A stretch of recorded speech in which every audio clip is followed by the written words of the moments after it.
All right. Thank you. Please come up to the podium with your client.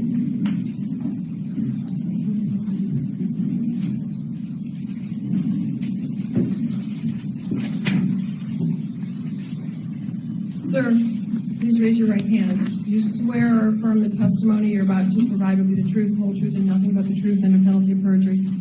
Yes, Your Honor. Thank you. You put your hand down. Sir, you pled in docket 17-526FC, count 1, criminal sexual conduct, first degree, person under 13, defendant 17 or older, that is punishable by up to life. Do you recall that? Yes, Your Honor. Count 2, criminal sexual conduct, first degree, person under 13, defendant 17 or older, punishable by up to life. Do you recall that as well? Yes, Your Honor. Count 5, criminal sexual conduct, first degree, relationship, punishable by up to life. Do you recall that? Yes, Your Honor. Count 8, criminal sexual conduct, first degree, relationship, person 13 to 15, punishable by up to life. Do you recall that as well? Yes, Your Honor. Count 10, criminal sexual conduct, first degree, relationship, person 13 to 15, punishable by up to life. Do you recall that? Yes, Your Honor.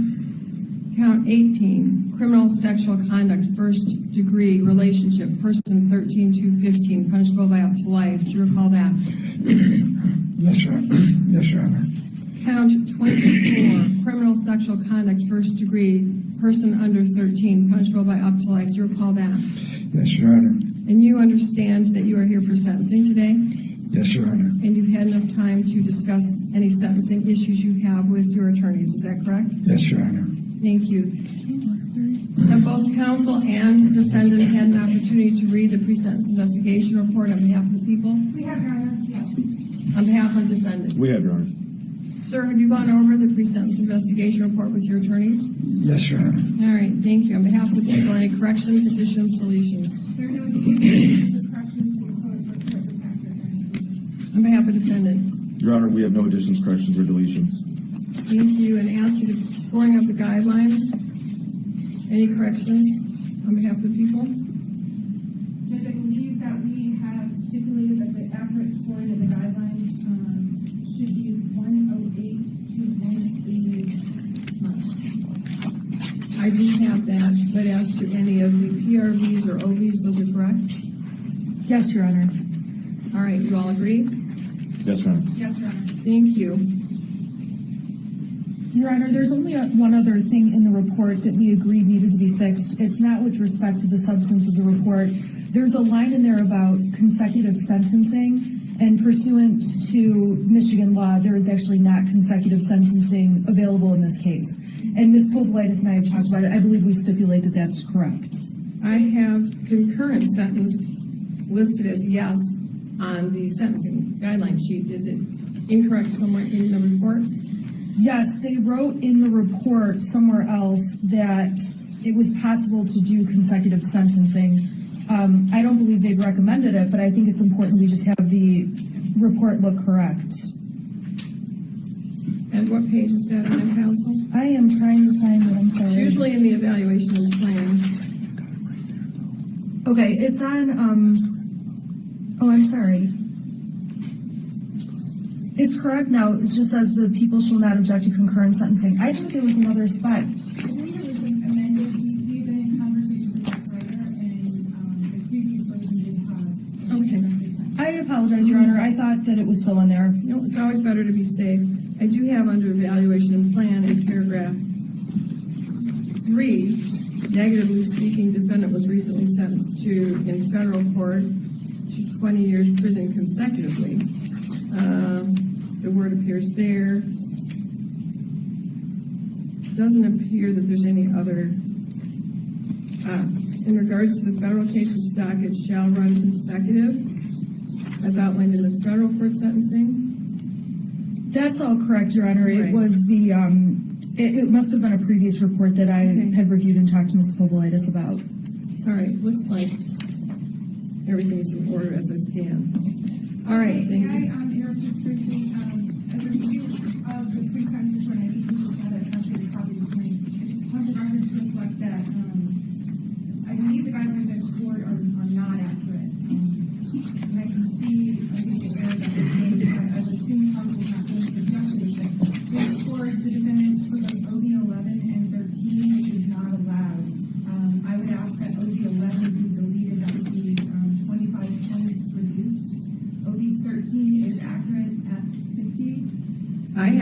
13, which count are you looking at? Because on conviction 3 of 7, I have OB 11 at 25 and OB 13 at 25. I don't know why they redid this. And you just said it should be 50? Yes, Judge, for all of those. Your Honor, we apologize. We got this morning, and we had reviewed it a couple days ago, and obviously there are some amendments. We agree with the prosecution. OB 11 should be 0, OB 13 should be 50, and I believe the scoring that was reflected on the record is correct, although this sheet is not. Judge, Wait, let me just stop you right there. I don't want people talking over. I have, first of all, on my sentencing information sheet, I believe they are perhaps out of order. My first one says 3 of 7, then it goes to 4 of 7, and then it goes to 3 of 7 again. Either it's duplicate or something's out of order, and the 3 should be a 1. Does that make sense to you? I can give some clarification, Judge. The guidelines do not apply for the first 2 counts, so 43 and 25, so those you can take out. They also don't apply to the older case. The guidelines apply to these 4 counts, so 3 of 7, 4 of 7, 5 of 7, Okay. and And that's what I'm asking. There were 2 3 of 7, so the 3 of 7 is now 5 of 7. And should they all be 0 and 50? And some of them are listed as 0 and 50, and some are not, but they all should be. Okay, let me just take a moment and correct that. This one's wrong. All right, the record should reflect that 3 of 7 has been corrected. It doesn't change the total OB, but it needs to be correct. So 4 of 7 is correct. 5 of 7 is now, I have struck 11, where it said 25, OB 11, and put a 0, and 50 was correct. And then 6 of 7, I'm striking on OB 11, 25, it now reflects 0. And total OB on that then should be 75, is that correct? Nope. Yes, 75. And also on 5 of 7, the total should be 75, so I'm striking 100 on both of those. It appears they are all now correct. I do need to make those changes on the basic information sheet. I just need a moment.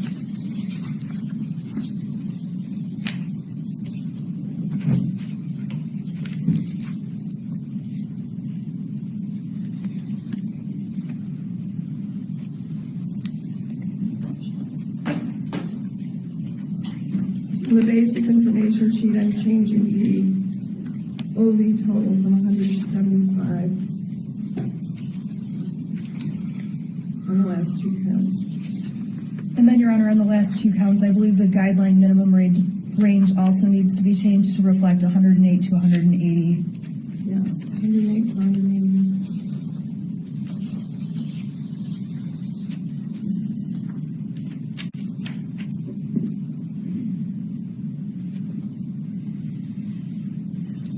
Struck the 135 to 225 and changed it to 108 to 180 on the last 2. I'll also change the basic information sheet to reflect that as well.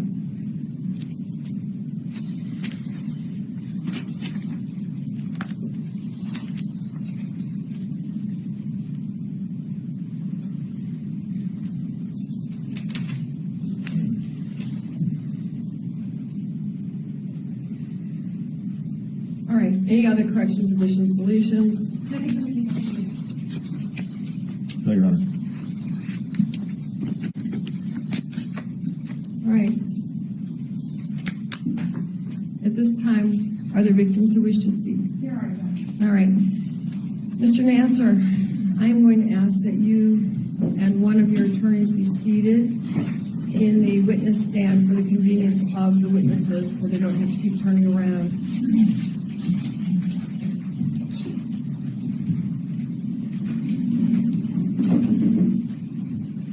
Sir, if you could just move closer to me, I'm going to have the seat next to you for counsel, please.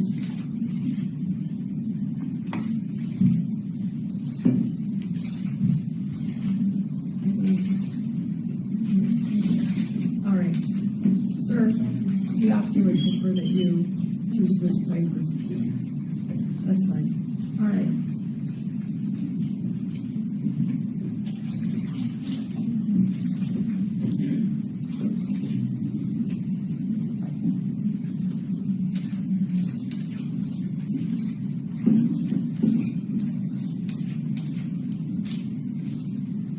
All right, so that everyone knows, the people are going to be calling the victims, and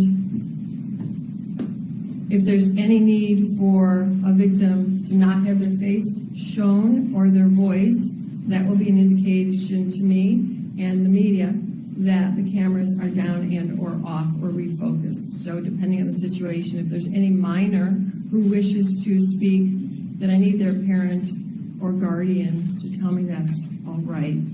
And we have a number of rules that we're going to abide by to respect everyone in this court and the victims' rights.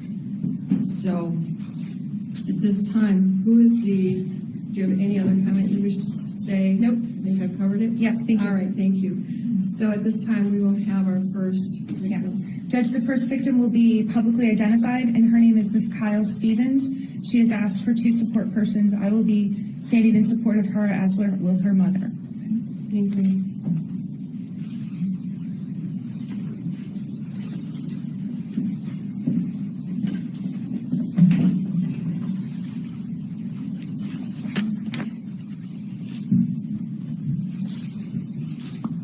Should I get closer to her, Mom?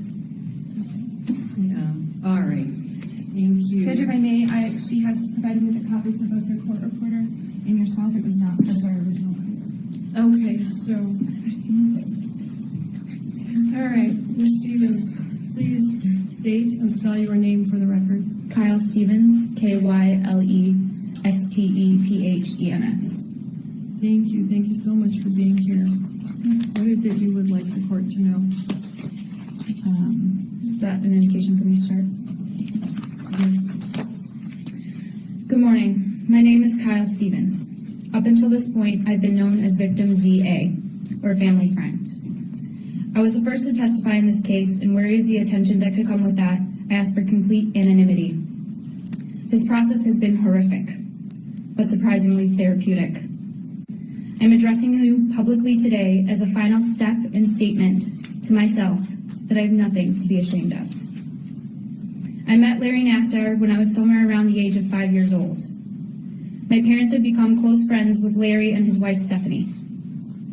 They were all medical professionals and shared a passion for the subject.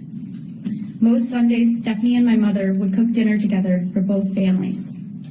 We shared sporting events, holidays, and many weekends in between. It was during this time, I estimate I was approximately 6 years old, that Larry Nassar began to sexually abuse me. He first exposed his penis to me in a dark boiler room in the basement of his home. He told me, if you ever want to see it, all you have to do is ask. He used his power as an adult to manipulate me. Over a 6-year period, he progressed from exposure to masturbating in front of me while playing hide-and-go-seek, rubbing his bare penis on my bare feet, and penetrating my vagina with his fingers. All of which took place with my parents, my sibling, his wife, and his children in the same house. Let me remind you of the interests of the 6-year-old girl. My favorite TV show was Clifford the Big Red Dog, and my favorite book was Junie B. Jones.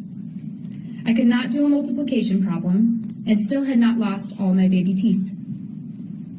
I think we can all agree that someone of this maturity level should not be sexually active. But I was. Without my knowledge or consent, I had engaged in my first sexual experience by kindergarten, and had joined an overwhelming statistic of sexual abuse victims. It took the media coverage of the sexual abuse scandal in the Catholic Church and a friend confining the details of her sexual abuse for me to realize that something was wrong. I was 12 years old when I told my parents, when Larry rubs my feet, he uses his penis. My parents confronted him, and he denied any such action. Due to complex details that I won't get into here, my parents chose to believe Larry Nassar over me. I spent the years between 12 and 18 avoiding and detaching from my family. To my father, someone who makes such heinous, false accusations is the worst type of person. His belief that I had lied seeped into the foundation of our relationship. Every time we got into a fight, he would tell me, "You need to apologize to Larry."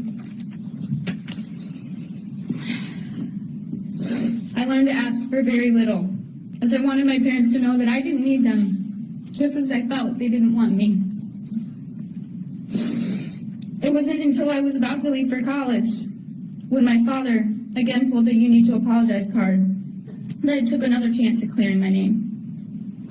I told him that I wasn't lying, and that Larry Nassar had indeed sexually abused me.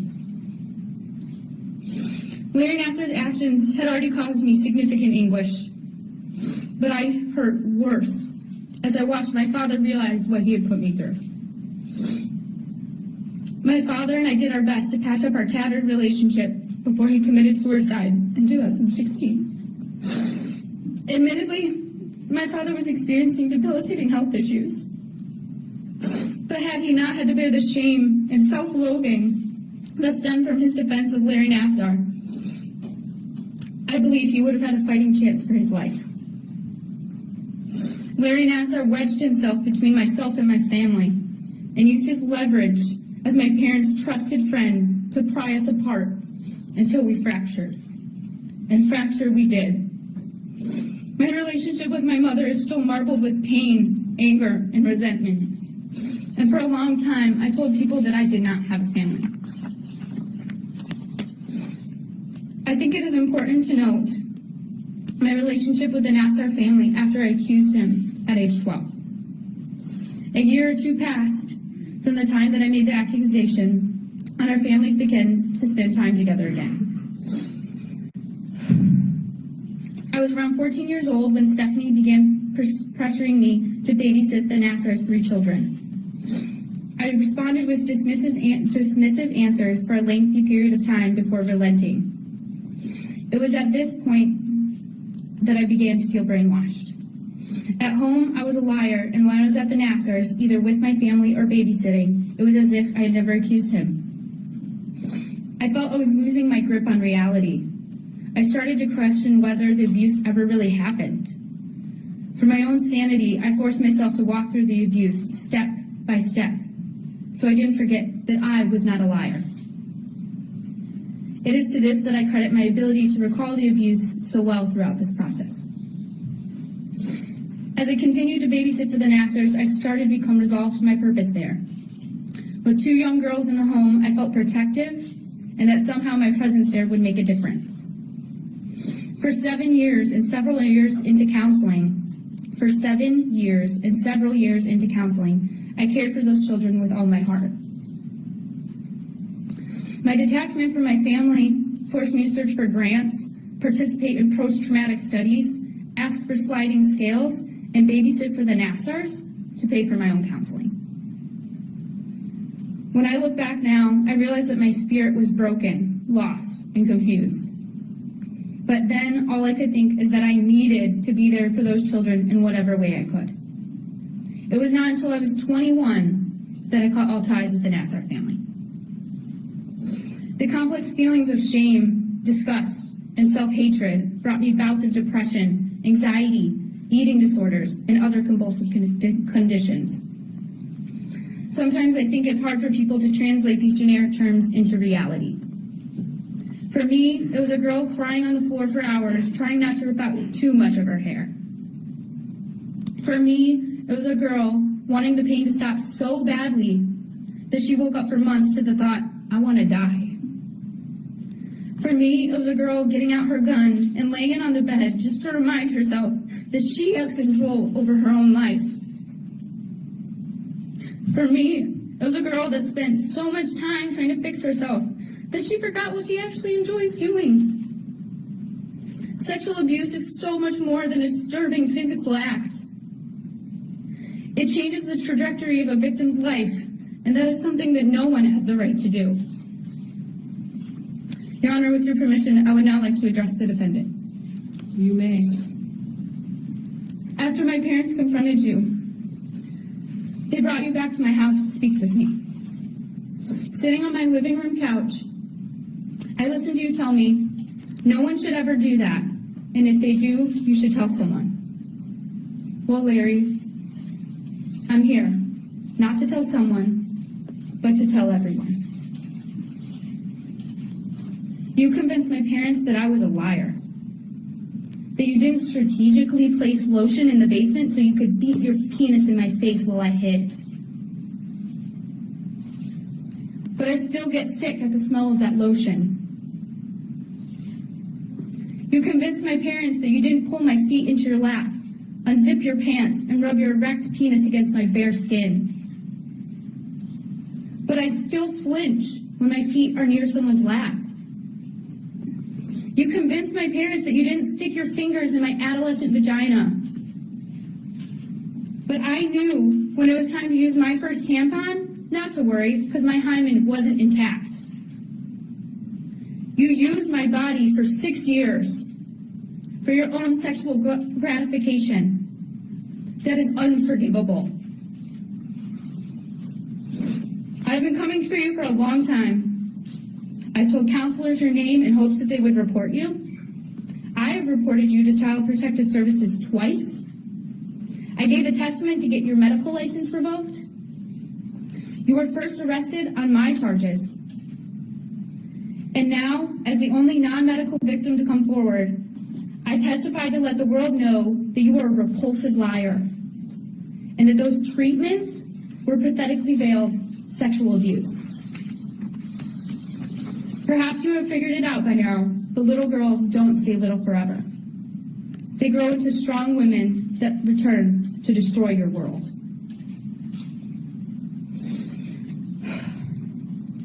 Your Honor, there is no time that Larry Nassar can serve that will give me back those years with my family, or the time and energy I spent sorting out my anger, frustration, and confusion. But I can tell you this, our law does not do enough to prevent predatory acts, and often does not do enough to punish predators who have committed the hideous act of abusing a child. I can also tell you, Larry Nassar is a predator without boundaries. His patients weren't safe, his friends' children weren't safe, and even his own children weren't safe. If he is ever allowed to re-enter society, he will not hesitate to reoffend. We have all done our part to get to this point and will continue to do our part to combat the diseased societal thinking that kept 100+ victims quiet for decades. But right here, right now, it's your turn. I implore you to do your part. Make a statement that forces other predators to think twice. Keep Larry Nassar out of our communities. I ask for a minimum of 40 and a maximum of 125. Thank you. Thank you. The system clearly failed you, and it has failed so many children, people without voices, but you certainly have grown into a beautiful, smart, intelligent woman who has a voice.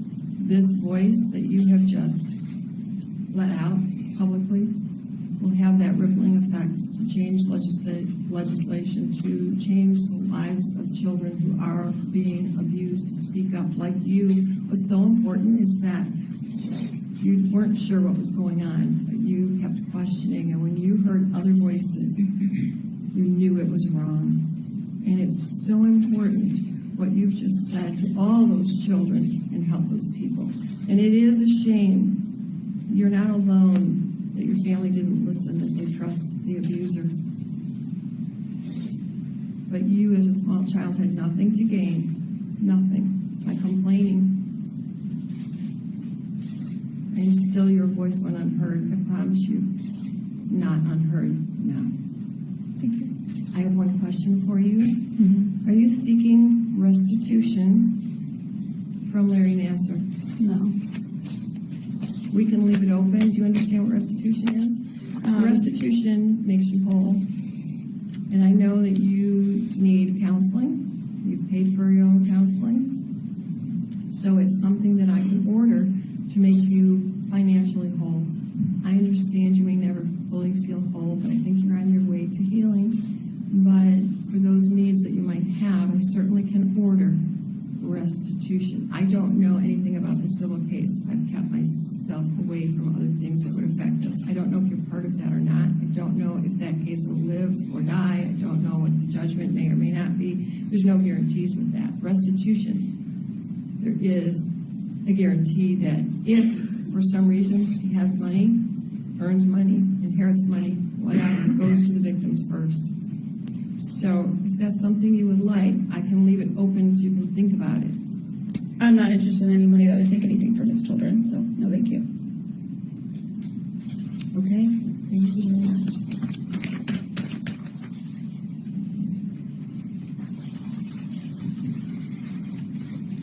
Judge, so the record is clear. What I'm going to be displaying on the screen throughout the victim impact statements for those that have given permission and photographs are photographs of the survivors at the time of the abuse. So for the record, I have Kyle's pictures. Our next victim is a minor. She has indicated that she wishes to be public. She is currently 17 years old, and her parents are in the courtroom. If you'd like me to question them to confirm that before I announce her name, I think she's going to be coming up bravely on her own. All right, she can come on up. Does she have a parent here? She do. The parent her also mother, approach? yes.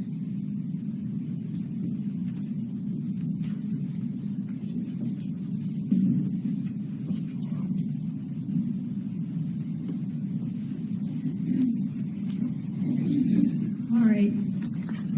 Ma'am, what is your name? I'm Jessica Thomashow. Could you state and spell it for the record? JESSICATHOMASHOW. All right, and you are 17? Yes. And you wish to speak? Yes. All right. As to mom and dad, mom, what is your name? Could you state and spell it? Yes, Suzanne Thomashow, SUZANNETHOMASHOW. Dad? Michael Thomashow, MICHAELTH. All right, could you both raise your right hand? Do you swear or affirm the testimony you're about to provide would be the truth, whole truth, and nothing but the truth under penalty of perjury? You need to speak. I do. Thank you. You may put your hands down. So you are the parents of the beautiful woman in front of me, correct? Yes. I need you to speak up, ma'am. Yes, I am. Thank you. Yes, I am. And do you give her permission to speak? Yes, I do. And you've had an opportunity to speak with her about her face and voice being public and her words? Yes, we have. All right. And there's been no force, threat, or coercion or promises made to her in regard to speaking, correct? Correct. All right. Thank you. You may stay here with her, or you may have a seat. And so the media is clear. She is publicly identified. Her photos on the screen, and I'll let her take off.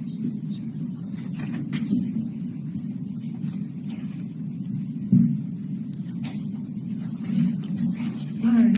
Jessica, are you going to speak or read? Read. You're going to read. Okay, Yes. just read at a pace that we can understand, not too fast. There's no fire in the building, okay? Yes. All right. Thank you, and thank you so much for being here. Thank you. Honorable Judge Aquilina, thank you for giving me this opportunity to tell you how Larry Nassar has hurt me and the effect that this has had on my life. I am Jessica Thomashow, also known as Victim A. I was sexually assaulted by Larry Nassar when I was 9 and 12 years old. Today, I am 17 and a senior in high school, and this is my story. My childhood was filled with happiness and love. One of my loves was for gymnastics and for all my teammates in the gym. Gymnastics was a big part of my childhood, and I spent many hours in the gym and at competitions. Though, as you know, with gymnastics, it is a very physically demanding sport and often comes with painful injuries. I remember one of my first injuries, a rib misplacement. This was the first time I heard of Larry Nassar and his reputation. I remember telling my mom that my coaches told me I should see Larry Nassar for my injury. And to my surprise, she knew who he was. She had trained under him when she went to medical school at Michigan State University. One night, my coaches arranged for me to see Nassar after practice to help with my rib injury. Monday nights were when Larry Nassar came to Twist Arms to treat injured team gymnast. I remember my coaches telling me to go see him, and I was actually quite excited. Then I went into the back room, and that's when everything changed. I was alone in the back room with him. He had me lie down on the table, and he sexually assaulted me. He touched the most innocent places on my body that day. I remember fear and pain and asking myself, what is happening? When it was over, I was so confused. What had he just done to me and why? It was awful and embarrassing. I left and kept the disgusting thing that had just happened to me back to myself. 2 years passed. I saw him several times again at his clinic at MSU, always with my mom, and they were normal appointments. Then in 2012, it happened again, right around my 12th birthday. I had a stress fracture in my ankle, and my dad took me to that appointment. Before Nassar assaulted me, we had a great, meaningful conversation about my future. He asked me what I wanted to be when I grew up, and I said, I want to be just like you, a sports medicine doctor. He gave me a gift, a pin from the Olympics, and told me, when you take my place as the new sports medicine doctor for gymnastics, then you can give me back this pin. Nassar then told my dad he had to massage my ankle and it would be okay for him to wait in the waiting room. After he left, Nassar told the medical student to leave the room too. After the room was clear, he did it yet again. He slid his ungloved hand up my leg and back into the most innocent part of my body, and I felt searing pain. For 30 minutes, he inserted his fingers into me and grunted while I lay there terrified. Again, I was confused by what had just happened. He was a trusted doctor, and what he did to me didn't make sense in my child's mind. I didn't tell a soul, and I try not to think about it anymore, but my dream of becoming a sports medicine doctor ended that day, along with my happy and trusting self. He had broken me. I lived the next several years in limbo. Being sexually assaulted has changed me into an anxious teen, but I did not know that I had been abused, and that was the source of my anxiety. I no longer felt safe, and I had problems with trust. My parents took me to a psychiatrist and a therapist when I was in 9th grade, and this helped. I was diagnosed with and treated for social anxiety disorder and saw a therapist on a weekly basis, but did not have insight into the cause. In the 7th and 8th grade, I felt extremely uncomfortable around my male teachers. I avoided them, I hated talking to them, and I would feel panic if I was ever alone with them in a room. Back then, I didn't understand why I felt this way, because all my peers loved our teachers. But being assaulted affected my relationship with my teachers, and my anxiety was so intense that it made it hard to focus and learn at school. I also developed an intense fear of male hands, like a PTSD response. Now I get flashbacks when I see male hands, and it makes me feel scared and threatened. This fear changed the way I grew up and how I related to boys. I did not want to hold hands or ever be close to my guy friends. I couldn't be just a normal girl anymore, and I have forever lost a big piece of my childhood due to his abuse. When the first Indy Star article came out, my life changed. I put the pieces together and realized I was molested by Larry Nassar. I thought back to my appointments with him and could still feel what my 9 and 12-year-old self felt then, alone, scared, and in pain. I wanted to puke. I could feel his hands touching me, and that was the first time I had my first flashback. And to this day, I still have them. The flashbacks are paralyzing. I had one just 2 weeks ago at school and could barely get out of my seat. Thankfully, I was able to stop my brain and went to the office. I cried for an hour, shaking with fear. I would like to say something to my abuser, Larry Nassar. You took advantage of my innocence and trust. You were my doctor, and I trusted you, and you took complete advantage of that. Why? I used to ask myself that question all the time, especially while I was laying in bed crying myself to sleep. What you did to me was so twisted. You manipulated me and my entire family. How dare you? You had no right to do that, and because of your decision to molest me, you have caused so much pain in my life. And for the rest of my life, I'm going to have to heal from what you did. Your Honor, I understand the plea guidelines are for a minimum sentence range to 25 to 40 years, and I ask you to give Larry Nassar a 40-year minimum to 125-year maximum sentence for what he did to me. I also ask on behalf of what he did to over 100 other girls. We are all suffering, having flashbacks, unable to have normal relationships, crying at night, feeling broken, and our lives have been forever changed. He is a predator and he can't be stopped unless he is behind bars for the rest of his life. Thank you. Are you asking for restitution? Undecided right now. Okay, I'm going to leave restitution open. I'm going to decide how long. It may be 6 months, it may be a year, I'm not sure. During that time, you can ask for it, and then as bills come forward, you give them to the prosecutor's office or the crime victim's office. I'm not sure who's going to receive them at this point, but you'll be advised. Okay. And then if there's any dispute, I'll decide how much, but once it's open, it'll remain open during any necessary treatment, and it sounds like you've had some and it will continue. Yes. But let me just say that I know what you're all asking for. This isn't my first rodeo with this kind of situation, so to speak, but the vastness of it is very different. You are very brave, especially at 17. Thank you. And you talk about being broken. Well, he's going to break while you're healing. And I believe that he will remain broken. Yes. More broken than he was as he committed these crimes against all of you, because only a broken person can do such a vile thing. So you need to understand that you're strong, you're going to get healthy, and that you are not broken, you are strong, you're mending. Yes, thank you. And you are the voice of so many young people. And I probably will say this 90 times, 98 times, 100 times, however many people. I can't say it enough because it's so important what you all are doing to come here to show victims that you're not a victim any longer. There should be no victims. You have a voice and you are strong. So don't let this define you. Yes. Any of you. Go out and do great things in the world. You have just started a great rippling effect of greatness. So I thank you for being here. Thank Let you. me know what those receipts are, okay? Okay, yes. Thank you. Thank you. Next.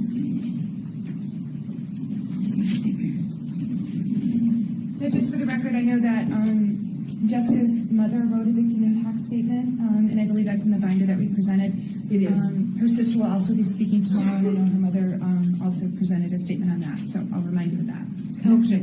The next victim, Judge, is a minor, and she wishes to remain anonymous. So I would ask that the media turn the cameras off at the request of that victim. So as to face and That's probably most important. Ms. Markham has indicated she will, is fine with being Yeah, let me know. identified.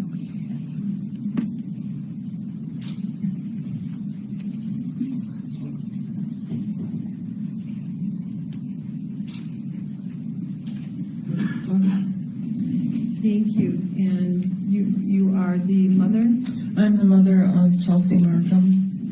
Okay. And you're reading her statement? No, she couldn't be with us today, but I'm going to be telling you from a victim's mother's point of view what our life has been like since her abuse from Larry Nassar.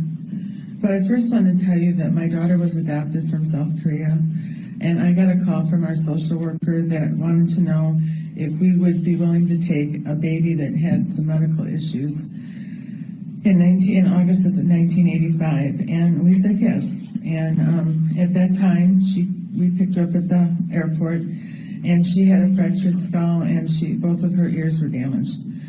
She was delivered in a hospital using forceps, and she required several surgeries. But for a whole year, I sat up with this baby at night because she couldn't lay down. And the bond that came from her and I was just inseparable. We did everything together as she continued to grow up. And she wouldn't leave my side, and I needed to get her to be social with other kids, so I enrolled her in Montessori. And for a whole week, she screamed like a pig being cut because she thought I was leaving her. And finally, on the 5th day, she said, "Mommy, I know you'll be back." I said, "Yes, I will."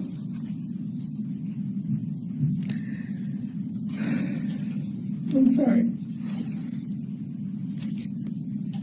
And during her normal childhood, she, wanted to do all the activities that all her little friends did, and we had the Saturday morning classes and the gymboree and the whatever swim lessons, and so she really caught on to gymnastics, and she was enrolled at Artistic Gymnastic Academy in Roseville, Michigan.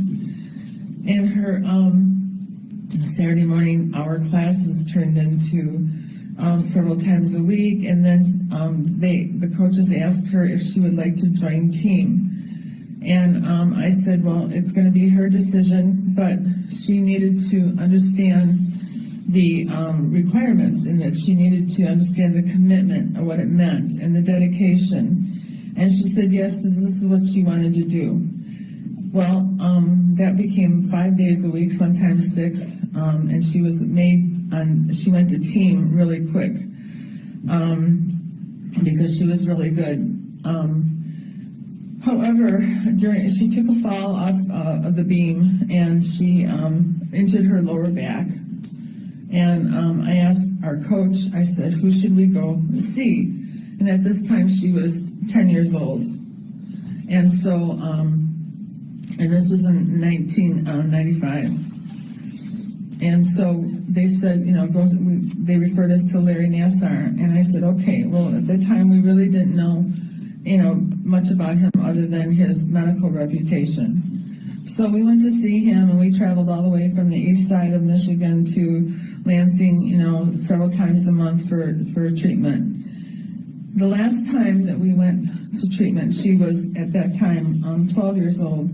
And we had this thing, her and I, that we would, after her doctor visit, we would go to this little cafe in East Lansing and have lunch and enjoy each other for a while before we had that long drive back home. And so we got in the car, and I had been in the room with her during her examination, as usual. And I said, are you ready to go to lunch? And she's like, no, Mom, I just want to go home. And I said, what's wrong? Are you in pain? And she said, Mom, I just want to go home. And I said, okay.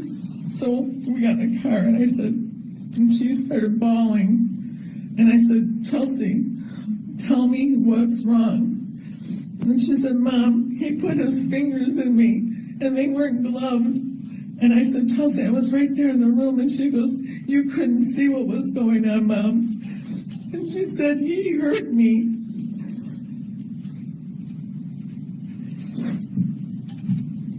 And I said, Chelsea, we're going back right now. And I was literally going to drive across the median on 96. And she said, Mom, please don't do that. I said, why? And she said, because you don't understand. Everybody will know, and everybody will judge me, and the judges will know when I compete. And I said, Chelsea, I can't do that. I have to go back. Mom, please, we'll just find another doctor. And she begged me, and she's hysterical. And I said, okay. I said, I'll talk to your dad about it, but I may end up going back, Chelsea. So she went back to the gym the next day, and I told her coach, his name was Tim, and I told Tim about it. And he said, oh, no, that couldn't have happened. I've known Larry for years. And I said, well, Tim, it did happen. So I told him I just wanted him to know what had happened.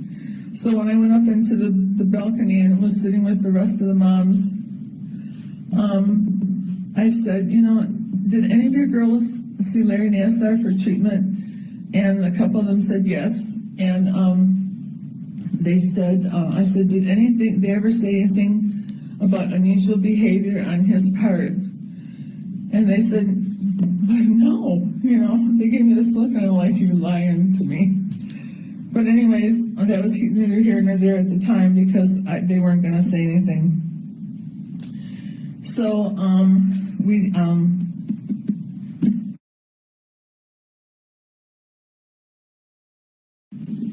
her path of destruction was bad. She was doing horrible in school. She had the self-loathing. I had her see a psychiatrist, and it didn't seem to be helping. There was a lot of self-blame. She managed to get through. She had quit gymnastics the following year when she was 13 because she went to a meet here in Lansing at Twistars, I believe it was, and he was there. And she fell off of every apparatus. She did horrible. And she says, I can't do this anymore because every time I see him, I just flash back to what happened in his office. She made bad decisions. It affected her social life. She started running with bad crowds. She got into drugs, and she never really recovered. The person that was my best friend. We used to do everything together. We would watch movies. We both loved movies. As a matter of fact, I hate to admit it, but on a rainy day, we went to see 4 movies and only paid for one. But we would bake cookies together, and she loved the holidays, and she would decorate the house, and I didn't have to do anything. She just kind of like took over. So she did come out of it a little bit. She had suffered a rape at a concert. That was another thing that compounded her issues. I think the thing the worst part for her was that this was a man that was supposed to be the best in his field. He was supposed to help her. He was supposed to help her heal. But he didn't. He abused her. He sexually abused her, and he had the audacity to do that while I was sitting right there in the room. I know that the other girls have similar stories. We all have the same story. But for my daughter, it just became a serious bout of depression. And so in 2009, she took her own life because she couldn't deal with the pain anymore. It'll be 10 years in March that I lost my baby. She was 23 years old. She would have been 33 now. And every day I miss her. Every day. And it all started with him. It all started with him and just became worse as the years went by until she couldn't deal with it anymore. And you don't know what it's like to be at work and get a call to come home immediately. And you know the mother's instinct tells you something's wrong. And you pull up in your driveway and the medical examiner is there. And your daughter's in a body bag. And they're loading her into the van.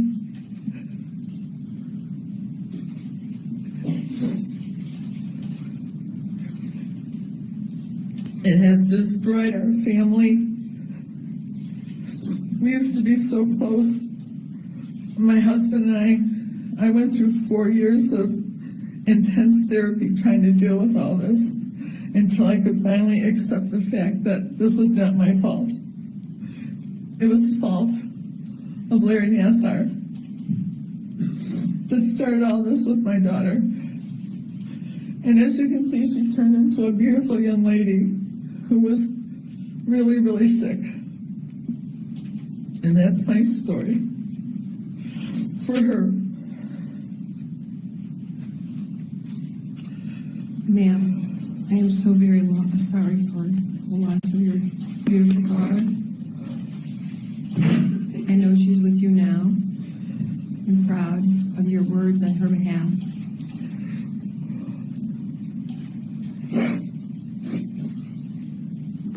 I felt it was the last thing I could do for her. The very last thing.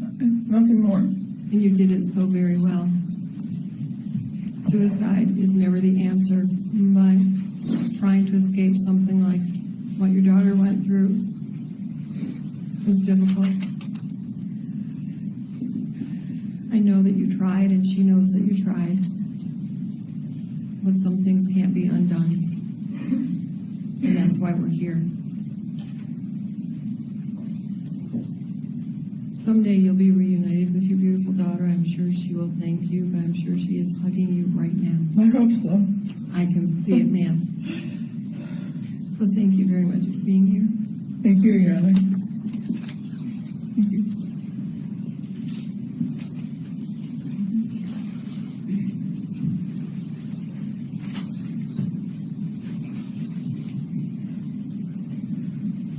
Next. Judge, the next young woman is a minor, and she does wish to be identified publicly. I'd ask that she and her parents both come up, please, before we identify them.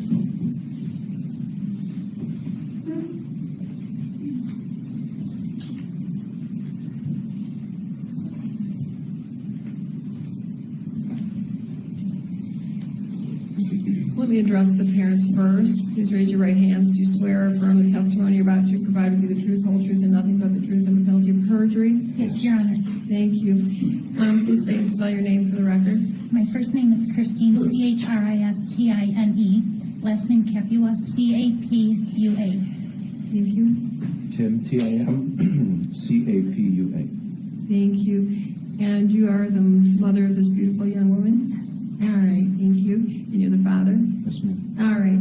And how old is she? 17. And you are giving your permission for her to publicly speak, to have her voice and face heard by the world? Yes, yeah. All right, and no one's forced, threatened, or coerced you or promised you anything for this. Is that correct, Mom? That's correct. That's correct, Dad? Correct. All right. You may stay up here with her, or you may have a seat, whatever your preference is. That's fine. And, ma'am, you ready at this point? I am. Okay, I need a nice loud voice. I think you have one of those timid voices. I need you to be heard. That's why you're here. And go at a pace that is not too fast, because I see you have a statement there to read. So watch your pace. All right, please state and spell your name for the record, and then you may proceed. I'm Jade Capua, J-A-D-E-C-A-P-U-A. Thank you. You may proceed. Your Honor, life through a child's eyes is a place where bad things don't make sense. Rarely do you see or hear of a child that doesn't smile at the thought of life. A child is just what I was, a 13-year-old who didn't see the world as a terrifying place. Not until I was faced with a life-changing experience that stole my innocence far too young. Not until the day that you, Mr. Nassar, violated the right to be called a doctor and took something from I and all of the other strong women that stand behind me today. I was in a state of great desperation when I paid my visit to Dr. Nassar, or as he liked his patients to refer to him, Larry. Prior to my visit, I had been recommended by gymnastics coaches. I heard words such as, "You'll love him. He's a miracle worker. He can fix anyone or anything." Thinking back to these words filling my naive mind, all I can think of is how this man, someone who held oh so many high credentials, was the monster who left me with more pain and scars than I came to his office with. The pain of never trusting someone physically again, and the scars of being touched and exposed in places that were completely inappropriate. That day in the office is a day that will never be forgotten. My family and I drove from Naperville, Illinois to Mr. Nassar's office at the Michigan State Facility in Lansing, Michigan. I can't begin to explain the feeling I had moments after this immoral act had been performed. I got a moment to myself after the assault when I sat in the bathroom at the facility. I sat there in great disbelief, complete shock, and total humiliation. I couldn't fathom the idea of what had just occurred. There isn't a day that goes by since July 1st, 2013 that I don't cringe at the disturbing violation that this man had put me through. This horrific headline had finally reached the media 3 years later of too many girls losing something that should have never been stolen: innocence, privacy, safety, and trust. One day, about 3 weeks after this had initially hit the news, I was sitting in English class, and we were discussing the meaning of the word depravity. This word means wickedness or performing morally corrupt acts. The example my English teacher gave to further explain this disturbing word was this. One day, the other day, I saw in the news that an Olympic gymnastics doctor had. That was the moment I was dreading. That moment where I had become the victim of a heartbreaking news story that my English teacher was casually discussing in class. Of course she was unaware. Everyone was. My face was filled with terror and panic as soon as the words Olympic gymnastics doctor filled the room. I sat in my desk shaking as if I was back in that office being violated. I previously described how this event stole my innocence, and that is what carries with me to this day. For years, I was afraid to give myself and my trust to anyone. I wasn't willing to be hurt again. I had tried to hold on to every bit of innocence I felt I had left. I was terrified to date anyone because I knew that physically and mentally I couldn't get past this internal barrier. I was afraid to lose myself to another person who didn't deserve it. Last year, I found someone who took me in and handled me with great care. I learned to trust his loving arms and appreciate the endless love he had for me despite my intimacy issues. I finally feel as though I got my innocence back. I gained back what I lost unexpectedly, and I'm grateful for that every day. I'm speaking on behalf of all the girls who experienced this tragedy, whether it was one time or multiple times. Once is far too much to be put through. Some may be scared to share their experience. I was. I still am sometimes. There are some days that this horrifying experience fills my brain and I can't think about anything else. It left a mental scar that unfortunately will always be something that happened. However, I'm a strong believer that wounds heal into scars, and these scars become stories that you share and heal from each day as time goes on. A voice must be heard in order for all these victims of this tragic event to reach a level of closure. Justice must be served.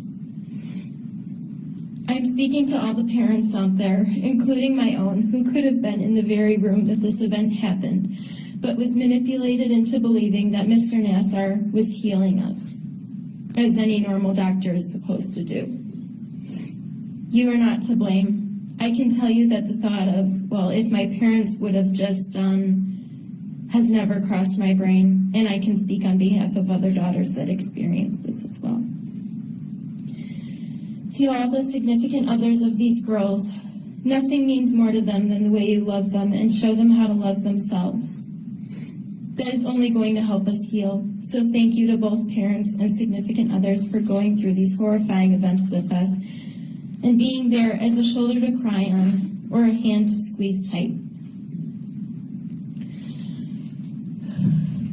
To all of the girls that have shown so much bravery throughout this, I could not be more proud of each and every one of you. Although I may not know each of you personally, I can stand here and say that you are all my heroes. Lastly, a few words to Mr. Larry Nassar. You broke and shattered a lot of girls. You manipulated us to trust you because you're a doctor, and doctors do no wrong, only heal. You are not a healer. You performed acts of depravity just as my English teacher described.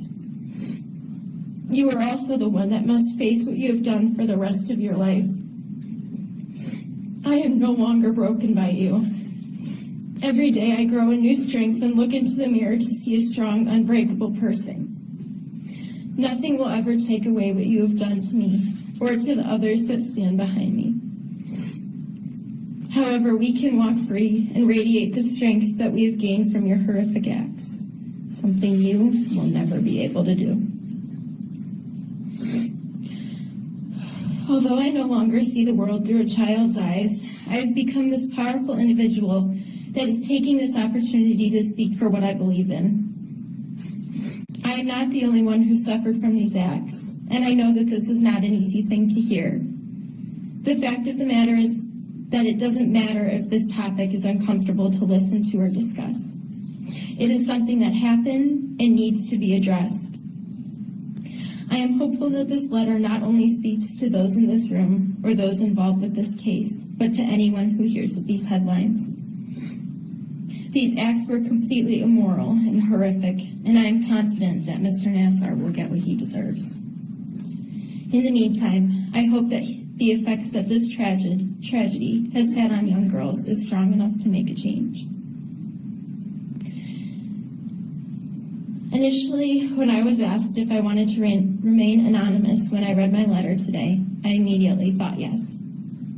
This is something about me that I have always been afraid to share with people. I couldn't help but fear that people were going to look at me differently when this was nothing.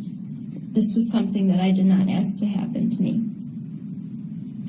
After thinking about it and taking time to cope with facing this fear of mine, I decided to finally put a name to it. I am Jade Capua, and I am a survivor. Thank you. Yes, you are, ma'am. And I'm really proud of your bravery in standing up for not just all of the other victims, but for people who have yet to come forward, not just in this case, but in all cases. Sadly, as you've recognized and the other victims have recognized, you're not alone in this. It happens all the time, and unfortunately here it was with a trusted doctor who shouldn't have been trusted. I can also see, as you read your statement, I know you don't have eyes in the back of your head, but I watched the faces of your parents. They're also emotionally distraught, but so very proud of you. I can see it. And that's so important to have them as your backup, your main people, and they're there. Your scar turned into a powerful voice. You're using it. You're a role model. You're a hero for all children without voices and your fellow victims. So I applaud you being here today, making the decision to go public. It makes a difference. It's that rippling effect that will go on, not just in America, but I think around the nation, in every country. So thank you for your bravery. Thank you.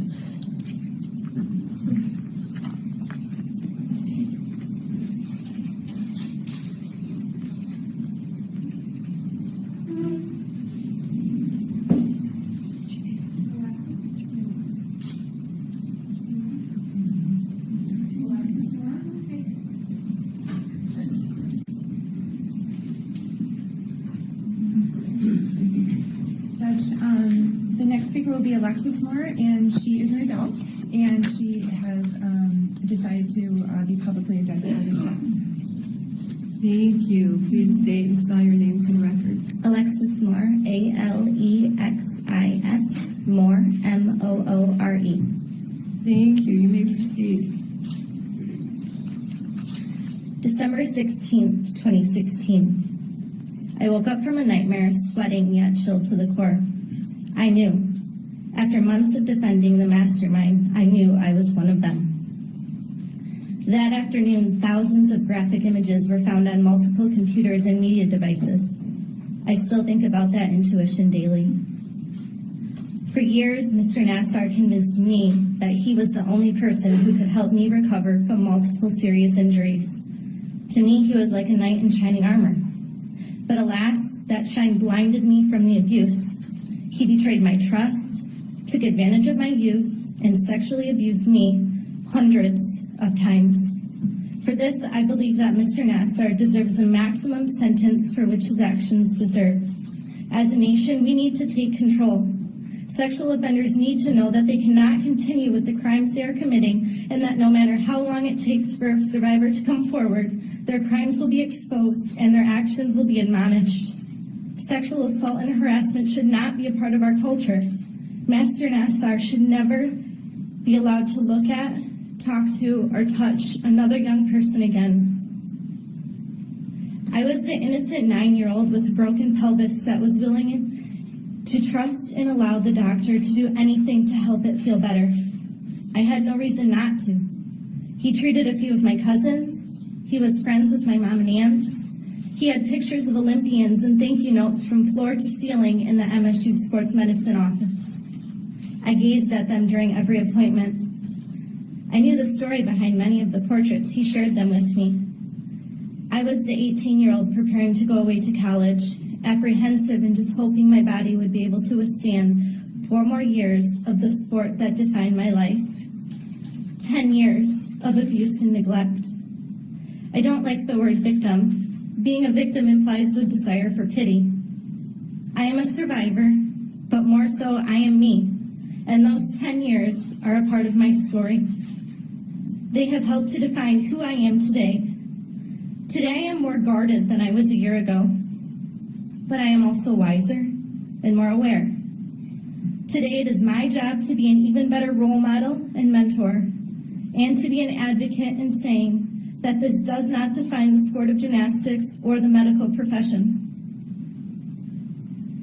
I have the honor of working with young girls every day. They listen to what I say, get notifications every time I post to Instagram, analyze what I do, pick up on my vocabulary and copy how I dress.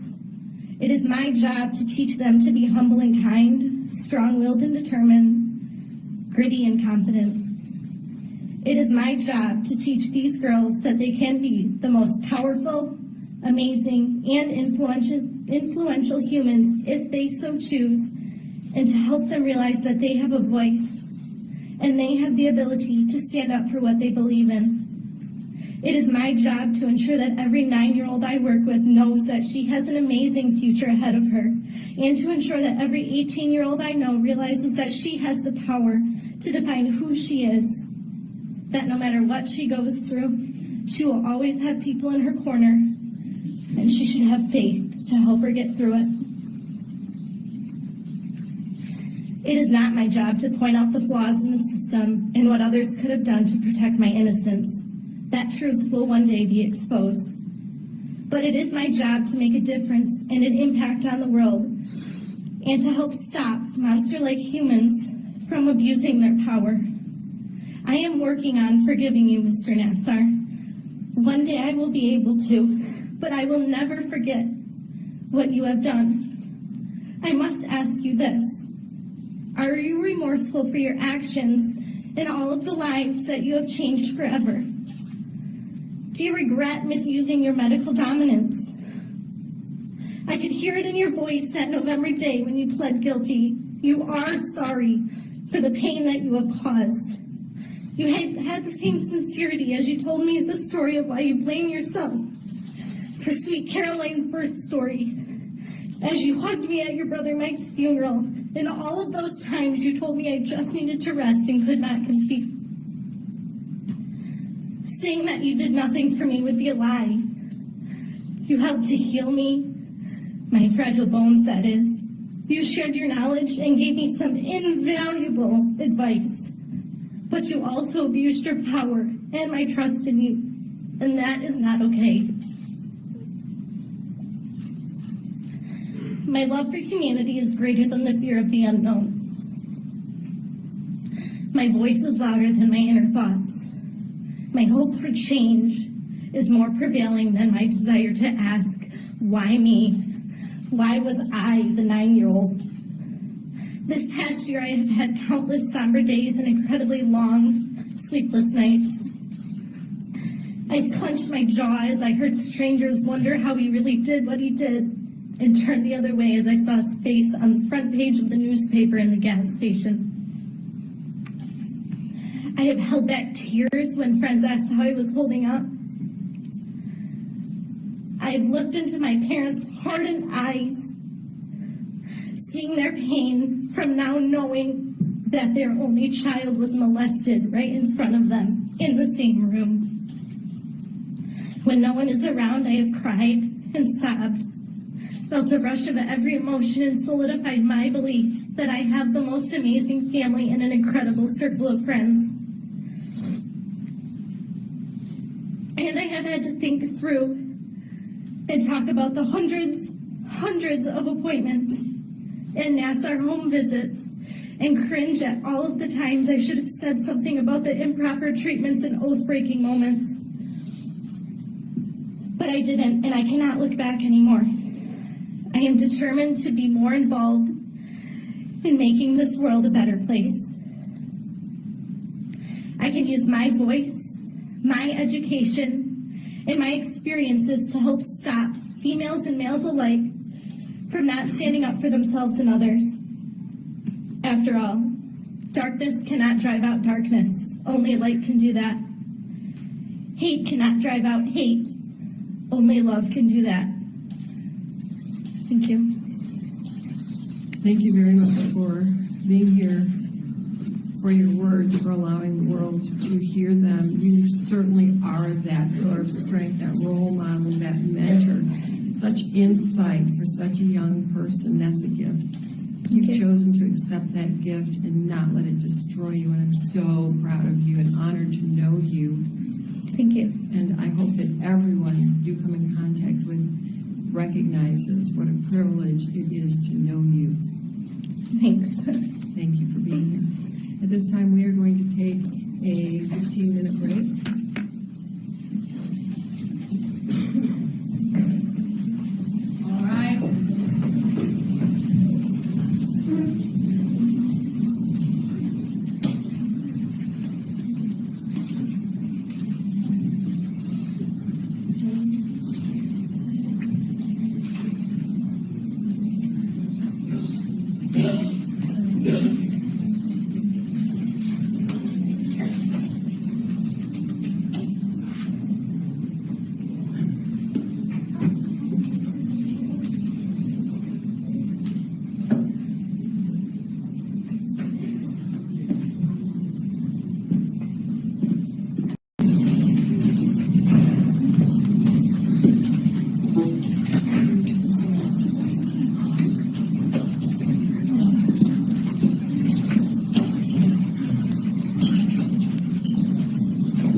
All right, we are back on the record. All counsel and defendant are present. Next victim. Judge, the next survivor will be anonymous and has requested that the cameras be turned off for her statement. She is an adult.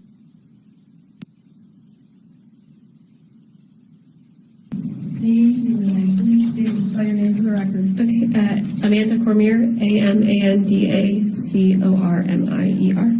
Thank you. You may proceed. Thank you for having us today. The first time Larry sexually assaulted me was shortly after my 15th birthday. I was referred to him by his wife. She was my pediatrician at the time. From an injury I sustained at my birthday party and continued to see him for 2 years. Support reporter didn't get a couple words you blurred together. Okay. Just slow down a little bit. Okay. So Sorry. start that sentence again. Okay. I was taken to him for an injury I sustained at my birthday party and continued to see him for 2 years of what I believed was continued injury. He assaulted and molested me many times, all of which with my mother present in the room. When I say assaulted, I want to be clear. I mean that he digitally penetrated my vagina and also molested my breasts on multiple occasions, all while blocking my mother from view and spouting something medical that we wouldn't question. The first time I remember assuming do that at 15, I never had any idea. The recurring times I was just confused and assumed it was necessary since he did it with my mother in the room, and I just never fully understood. It wasn't until last year when coming home for the holidays and reading the Indy Star article that I fully realized what had happened.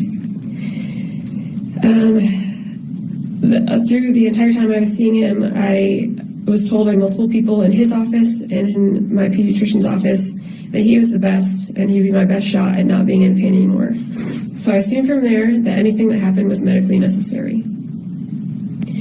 Prior to this time, I was a tenaciously confident, adventurous, and free-spirited girl who thrived in leadership roles on my soccer, cross-country teams, and in choir and musicals. I was endlessly creative, spending hours in my room writing songs and playing guitar. I was also openly loving, overly trusting, naive, a seeing the best in every living thing type of person. I was confident in my abilities and opinions and had big plans for my future. Can you just slow down a little? Yes. I feel like my court orders at the races. Sorry. And we want to really hear and absorb everything you're saying, and I know you're nervous. Just talk to me like we're at lunch or coffee. We're good, okay? Forget everybody else. Okay. Okay. And your husband's right there. You come a little closer to her, maybe that would help her. All right, go ahead. Okay. Unlike most of the women in this room who were and are accomplished in this, when I was a teenager, I was an elite vocalist. And I would spend most of my time in different choirs, ensembles, musicals, solo competitions, and eventually being recruited to sing for Michigan State. One of the biggest things that I believe that began to change during this time in my life was that I began to become afraid of my own ability to write and to perform. I believe that through the confusion and self-disgust I felt from what repeatedly happened to me, I slowly lost the certainty I had in my ability and my passion for being on stage and for writing music. I could no longer handle the vulnerability that it took to perform on a regular basis. By the time I turned 19, the only performing I did was bar singing, in which I could use alcohol as a sedative for my nerves, and I haven't been able to finish writing a song since I was 18. In addition to taking some of my love of music, it was because of Larry and his misuse of trust that I stopped playing soccer. Soccer was always my favorite sport and the sport I was most talented in. When I began seeing Larry in 2003, he sent me to get a bone scan, in which he told me came back showing a stress fracture in my lower spine. I was to wear a back brace for much of that year. He used my stress fracture as a reason to tell me I needed to continue seeing him, stop playing soccer, and that my back was too fragile, and with the right slide tackle, I would end up paralyzed. I, putting full trust in him, as you generally would a doctor who is touted as the best, stopped playing soccer after my sophomore year. When getting my medical results for the beginning of this legal process, I found the statement, "No fracture is seen," in multiple places from other doctors in my medical file. It is incredibly angering to realize that a sport that I loved beyond words was taken from me for a reason that I now believe was completely false and only used to keep me as a patient for his personal gain. In addition to not playing soccer throughout the last 14 years due to false information, I've also lived my life more cautiously, believing that my body was more fragile than it was. Another one of the things that I feel Larry has taken from me is my sense of self-confidence and assurance in my own ability, judgment, and physical strength.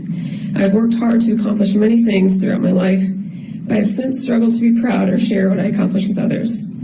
Not only does this hurt me on a personal level, but has been an issue looking for employment. I often cower to the ideas of male coworkers, especially supervisors, or avoid being put, or I would have to work in close proximity with men, sometimes even leaving positions when I feel like it is too much. Instead of taking opportunities to work late, when I often know it would be just me and male coworkers in the building, I leave immediately, often to the effect of being behind in my work so that I am never alone. This has gotten exponentially worse over the last year after reliving everything through an adult's eyes. For the last 14 years, I have struggled with trust and intimacy with others. It generally takes me a long time to fully trust anyone, and possibly years before I really share anything truly emotionally vulnerable about myself, in which I used to do regularly. I took a lot of pride as an artist to do so. Physical touch has since been a huge problem for me. I get anxiety before large family events and holidays, knowing that I will most likely be touched and hugged by those I love. Something that should be joyful and relaxing is often anything but. When touched unexpectedly, even by those closest to me, like my husband, my initial reaction is defensive, and it takes a while for my nervous system to calm down. In addition to the anxiety being brought on by touch, I often feel a lot of guilt and self-loathing for being so guarded and unloving to those closest to me. In the last year since the news broke, I had to come to terms with a lot of what exactly happened to me 14 years ago. I have lost a lot of trust in those around me. Aside from close friends, I've had a year of avoiding conversation, touch, sharing what is going on in my life. I often find myself replaying horrible flashbacks in my head, trying to make sense of it all. It has caused a lot of anxiety, depression, recurrent nightmares, and a lack of my personal relationships. One of the major issues that has occurred recently is that I've always had anxiety when being around male doctors, but it's gotten exponentially worse. And as someone who has gone through infertility testing and is currently pregnant, it becomes exhausting to have to constantly advocate to have a female doctor and explain why it is necessary when someone doesn't take you seriously. If I'm unable to see a female physician, I generally have intense anxiety leading up to and during the exam. For example, a couple months ago, I had gone in for an HSG test and was only able to get a male doctor. They allowed me to have 2 young female techs with me at the time, but I had so much anxiety having a gynecological procedure done by a man that between that and the pain, I passed out on the table almost immediately after it started. My heart rate and blood pressure were so low, the office had to call my husband to come get me because I was unable to drive.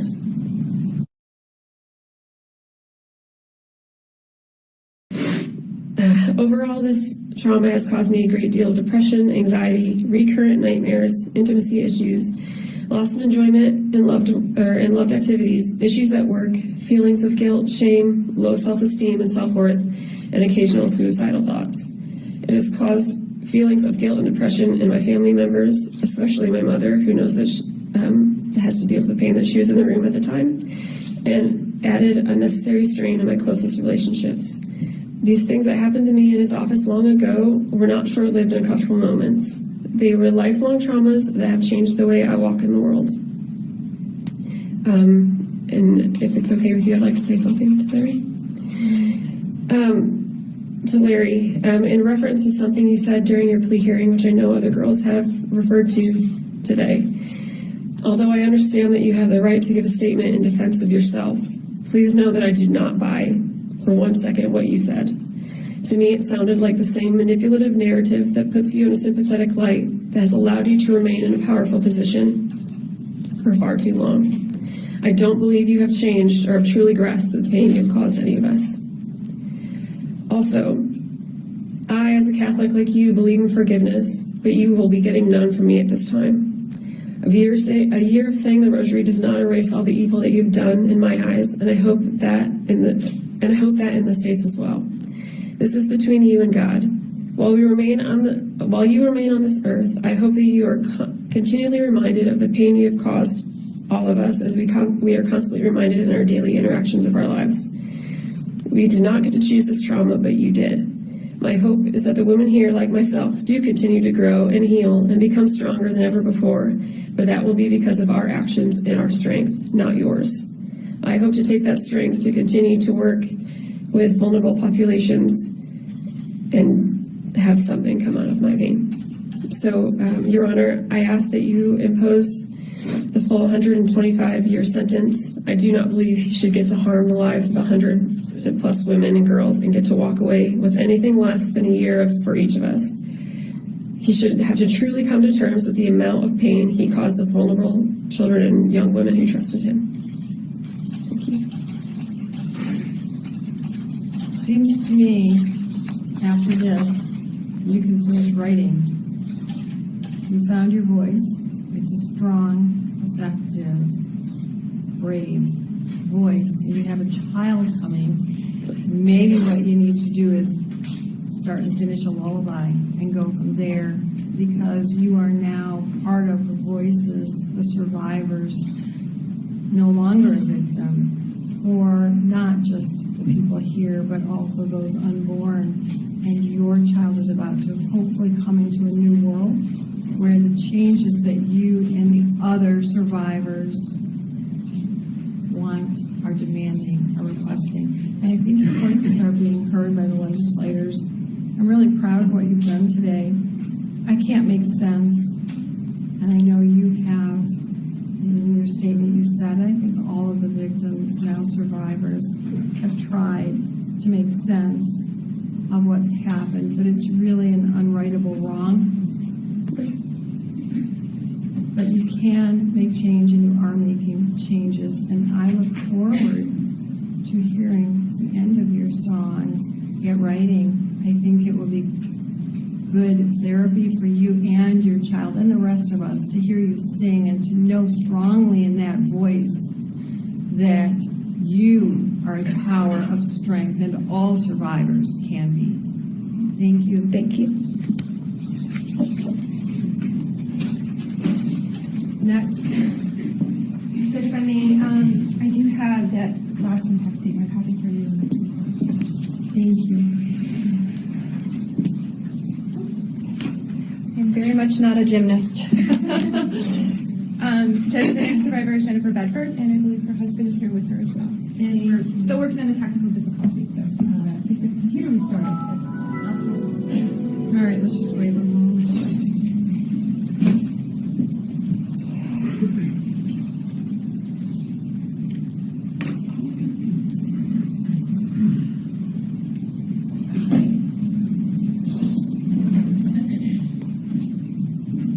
While she's working on that, will that be distracting for you? No. All right. Not at all. You can proceed, and if you could just start by telling us your name and spelling it for the record. My name is Jennifer, Jennifer, Rood, Rood, Bedford, Bedford. Thank you. What would you like me to know? First of all, I apologize for the length of this, but I think in order to help you understand how this has impacted me, I feel like it's important to share a bit of my story. Let me just say, no apologies necessary from you or any other individual who addresses the court. I said, and I meant, you have as much time as you need. So if you wanted to take till 5 o'clock, that's okay. Yes, ma'am. I don't think anybody else wants to wait that long. But I meant what I said. You all have as much time as you need, and if we go into next week, so be it. So you may proceed. Thank you, Your Honor. Okay, I competed for Michigan State volleyball from fall of 2000 to fall of 2003. Though the dates of my treatment under Dr. Nassar are a bit hazy in my mind, I remember this happened before the new training room was completed in Jennison Fieldhouse in 2002. Slow down. We have all the time Slow in down. the world. Please slow down. My court I told myself I was going to. She'll Got need a this. break midway, so slow. No fire, Sorry if no I'm going too hurry. fast. Okay. Slow down. Your husband will pat your shoulder if you get too quickly. Can you do that for me, sir? Okay, Thank so you. I don't have to keep interrupting you. He's going to pat your shoulder gently as a reminder for you to just slow down. Okay. As for the details of my encounter with Nassar, unfortunately, those are more difficult to forget. A little history about me. Though legally an adult at 18, I was still very much a kid when I came to Michigan State. I left school, 1, having kissed 2 boys, and 2, armed with my dad's permission to punch any boy in the nose who tried to put his hands where he shouldn't. Going in as a freshman, I was pretty naive. I was desperate to compete, and I wanted to get better. I was considered a star player coming out of high school. and expectations were high for me when I first entered the program. So when my performance was not up to par, I sat on the bench the first half of the season. I felt like I was letting my team down. So I worked harder, practiced more. Just like everyone in this room, you want to get on the floor and compete. The rigors of training began to take a toll on my body, and I battled shoulder inflammation along with back and leg injuries. I was highly motivated to heal, and I wanted nothing more than to compete to my potential for the benefit of my team. Sports medicine was new to me, so who was I to question it? Growing up in my family, you went to the doctor if 1, you were dying, 2, you broke a bone, or 3, you were due for a checkup. Other than my high school athletic trainer who occasionally iced and taped up my ankle, my experience with sports medicine doctors was obsolete at best. We treated our sprained ankles, jammed fingers, and pulled muscles at home. Coming under the care of sports medicine doctors was a new experience for me. I was absolutely blown away by the program and how well they took care of their student athletes. So here are the details of the incident as I remember them. To the MSU volleyball team, Dr. Nassar was jokingly referred to as the crotch doc for his unconventional methods of treating back and hip pain. The buzz around Jennison Fieldhouse was that he was somewhat of a wizard, a nationally recognized doctor with great success in his field of expertise. It seemed like the doctors at MSU were always in demand, especially Dr. Brahm and Dr. Nassar. So when I was squeezed in to see the doc with the miracle treatments, I was very grateful. Again, this was back when Jennison had medical trailers for a brief time because our training room didn't have adequate private space for doctors' visits. I remember having the option of keeping my spandex on, which I was very grateful for and chose. He had me lay down face down on the medical table.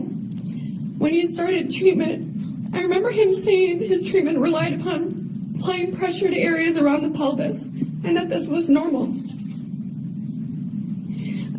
So when he went down there, I just told myself it was normal, that he knows what he's doing and don't be a baby. I remember he first started with pressure, He first started with pressure points around the outside of my vagina and around my pubic bones. He said he was trying to relieve pressure and something about nerve endings in that area being related to the back. He would just ask me questions and talk about life, his work, and how he had used this method to help so many. However, during the procedure I'm choosing not to report, he just gradually moved in, pressing through and stretching my spandex with his fingers as he entered through my vaginal opening. I remember laying there wondering, is this okay? This doesn't seem right. What's happening? I didn't know what to do. He just kept on talking about life like when you go to the dentist and they just talk about random stuff to try and make you feel at ease. He didn't say anything out of the ordinary. He just did it, as though he were doing something as mindless as riding a bicycle. There are two arguments that war in my mind. This doesn't seem right versus he's a world-renowned doctor who's treated so many athletes. Everyone knows he treats down there and they don't complain, so just stop being a baby. Everyone trusted him. I told myself I needed to trust him too. So I convinced myself it was just a normal part of the procedure and kept my mouth shut. However, I could not have prepared myself for what happened next. Originally, I was very hesitant to share the details of this part. I did not want to give Nassar or any other sexual predator the opportunity to relive any details. But I think this is a huge problem in society today, that there are people that are hesitant to speak up because they think a victim wanted to be assaulted. And that's just not true. So in my opinion, this is the worst part. Again, growing up in culture with little experience of my own, I assumed something like what happened to me would only happen if I wanted it to.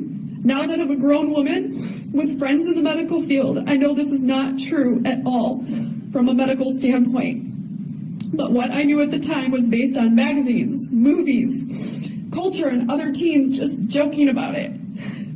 To be clear, during that appointment, Nassar put direct pressure on places I didn't know existed at the time, and my body reacted. I didn't want it to, but it reacted anyways. And as it was happening, I remember laying there frozen stiff on the table, utterly mortified, confused and scared. I felt so powerless to control what was happening. My mind was willing for one thing, for it to stop, and my body was doing another thing, not stopping. And all the time, I had no idea whether or not he was aware of what was happening. He just kept on with his treatment as if nothing had happened. I didn't move until the treatment was over, and then I tried my best to pretend nothing happened and left as quickly as I could. The initial aftermath.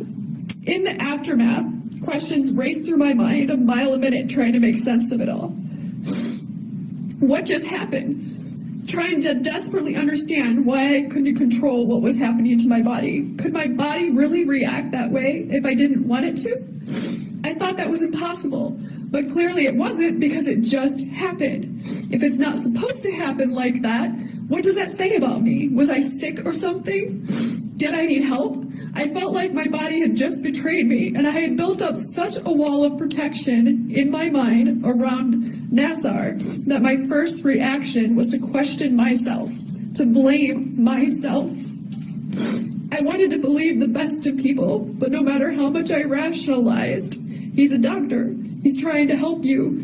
You should be grateful he's treating you. He didn't mean for it to happen. I couldn't shake the voice in my head that said something wasn't right. But how could I tell someone? I was so afraid if I told someone the truth, that they would think I was lying, that they would think I was one of those athletes just looking to stir up trouble. I was scared they would draw their own conclusions. They would believe the only way for my body to react in that manner was if I liked it, if I welcomed it, or if I wanted it. I was afraid that people would look at me differently. I was fearful of being looked down upon, of being labeled. I was fearful a man wouldn't want me after that no man would want me. People would think I was messed up. I would be deemed unlovable, unacceptable. And what if what Dr. Nassar did was unintentional? What if my body...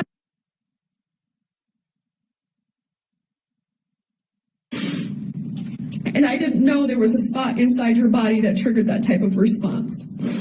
I feared the possibility of accusing an innocent man, that I could ruin a good doctor's reputation and career for performing a normal medical procedure. He couldn't control how my body reacted, or could he? Could what happened be some abnormal, freakish side effect or something? But what if it wasn't? It was all so confusing, but in the end, I decided to go to my trainer, Leanna, or Lily, as we affectionately called her, and ask if there was a way for athletes to file a general complaint, just stating they were uncomfortable with their doctor's visit. Again, all I wanted to do was say, I'm uncomfortable, and to have that heard and recorded with the small hope that I wasn't alone. So when I came to her asking if I could file a general complaint, she treated the situation with both seriousness and sober-mindedness, and tried to walk me through the process the best way that she knew how. She asked me all sorts of questions. Did Nassar do something you thought was criminally wrong? Did he hurt you? I remember trying to answer as truthfully as possible, but I was so scared of revealing what I thought shameful details that I didn't give her much to go on. In the end, she wanted me to understand that filing a report would involve an investigation, making an accusation against Nassar, and that stating that I felt that he did something unprofessional or criminally wrong. At the time, I couldn't say, could I say that with certainty? I had a hard time saying that with certainty. I just wanted to say I was uncomfortable and have it recorded. I wasn't aware of a way to do that without making a formal accusation and exposing those mortifying details to the world. So instead of filing a report, I came up with a plan for the future. If I ever had to be treated by the doctor again, I would be forthright and clear. If he tried to go there, I would speak up. I would say I was uncomfortable. And I resolved in my mind if he proceeded to cross a boundary after that, I would drop kick him in the face. Armed with this initial resolution, it just felt safer to move on. I'm sorry I'm breaking from this a minute. And then you come in here and you see all these beautiful, young women, these little girls. I get to that later. Just stick with it, Jenny. Go. Okay. When I chose to report, I didn't hear about the accusations against Dr. Nassar until the day after my birthday, which was April 7th of 2000 and what was last year? 17. Thank you. When I first heard about it, my initial instinct was to send a group chat to my teammates. I knew some had been treated by him, and I wanted to make sure no one was as oblivious as I was. It sparked a conversation, and I found myself once again faced with a decision to speak up.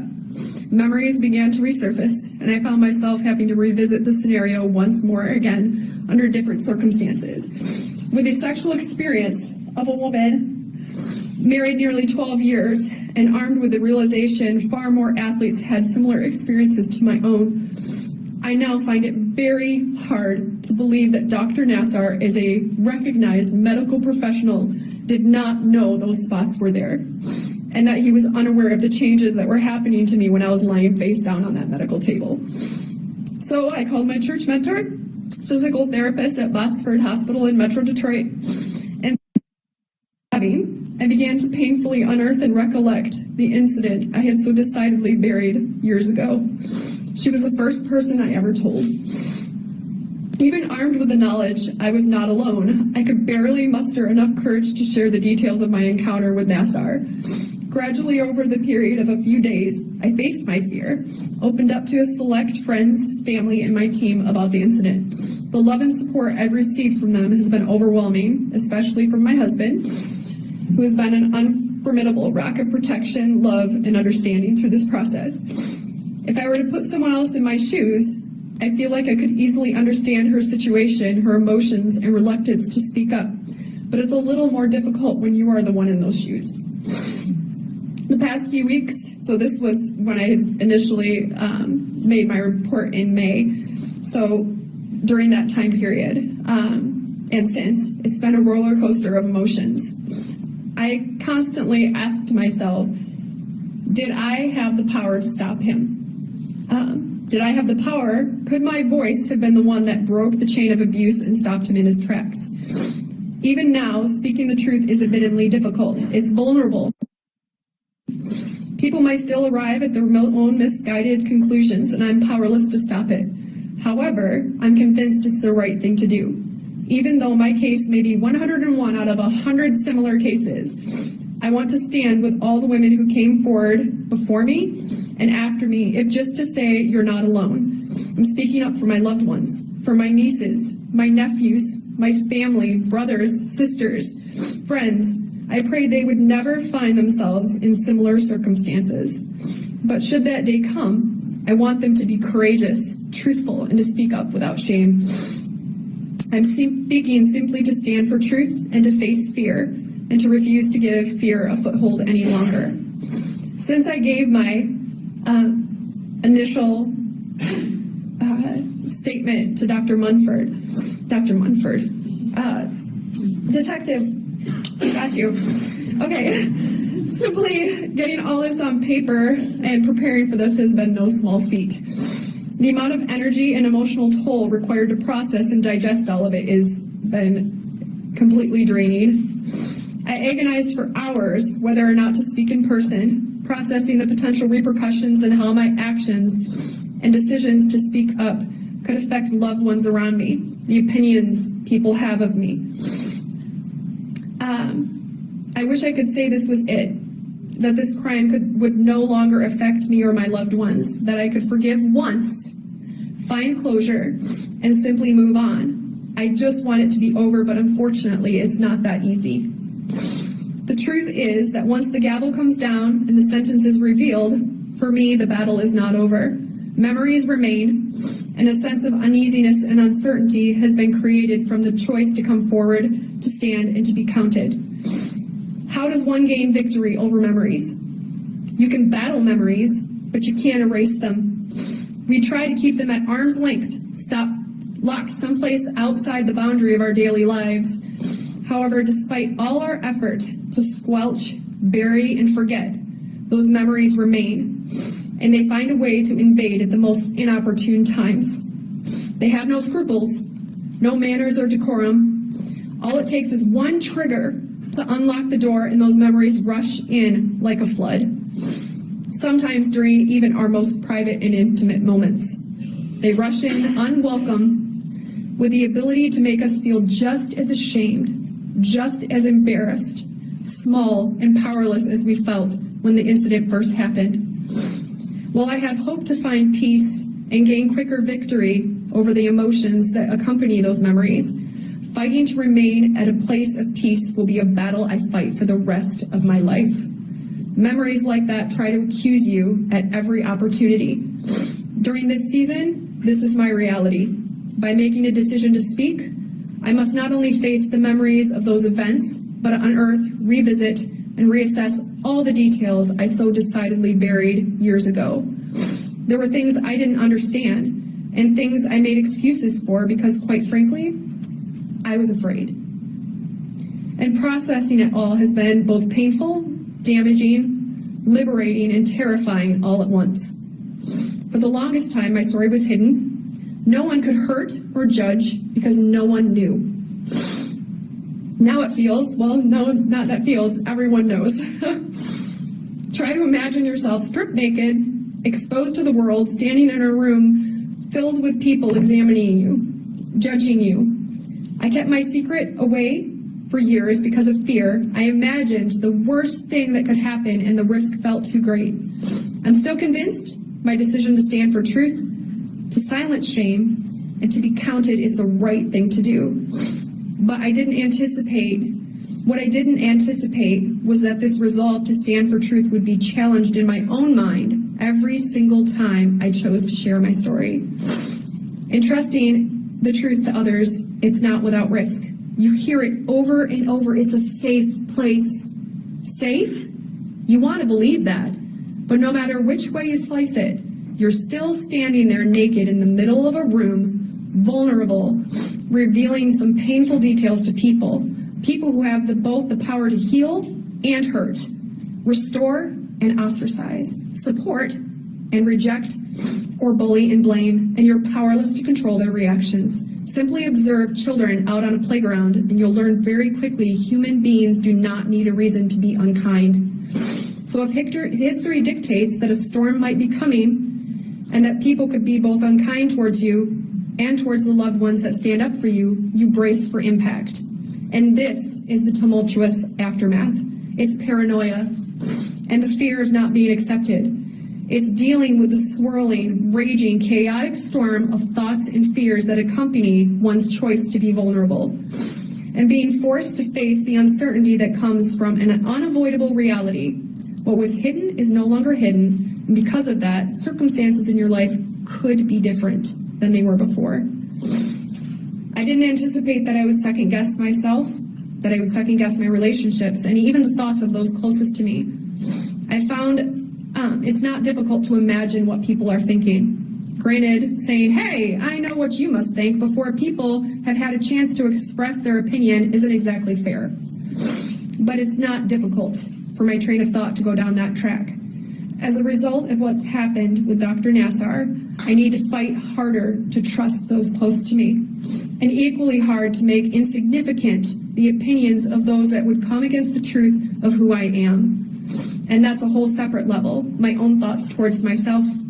You're faced with the realization that you could have said something and didn't because you were afraid, ignorant.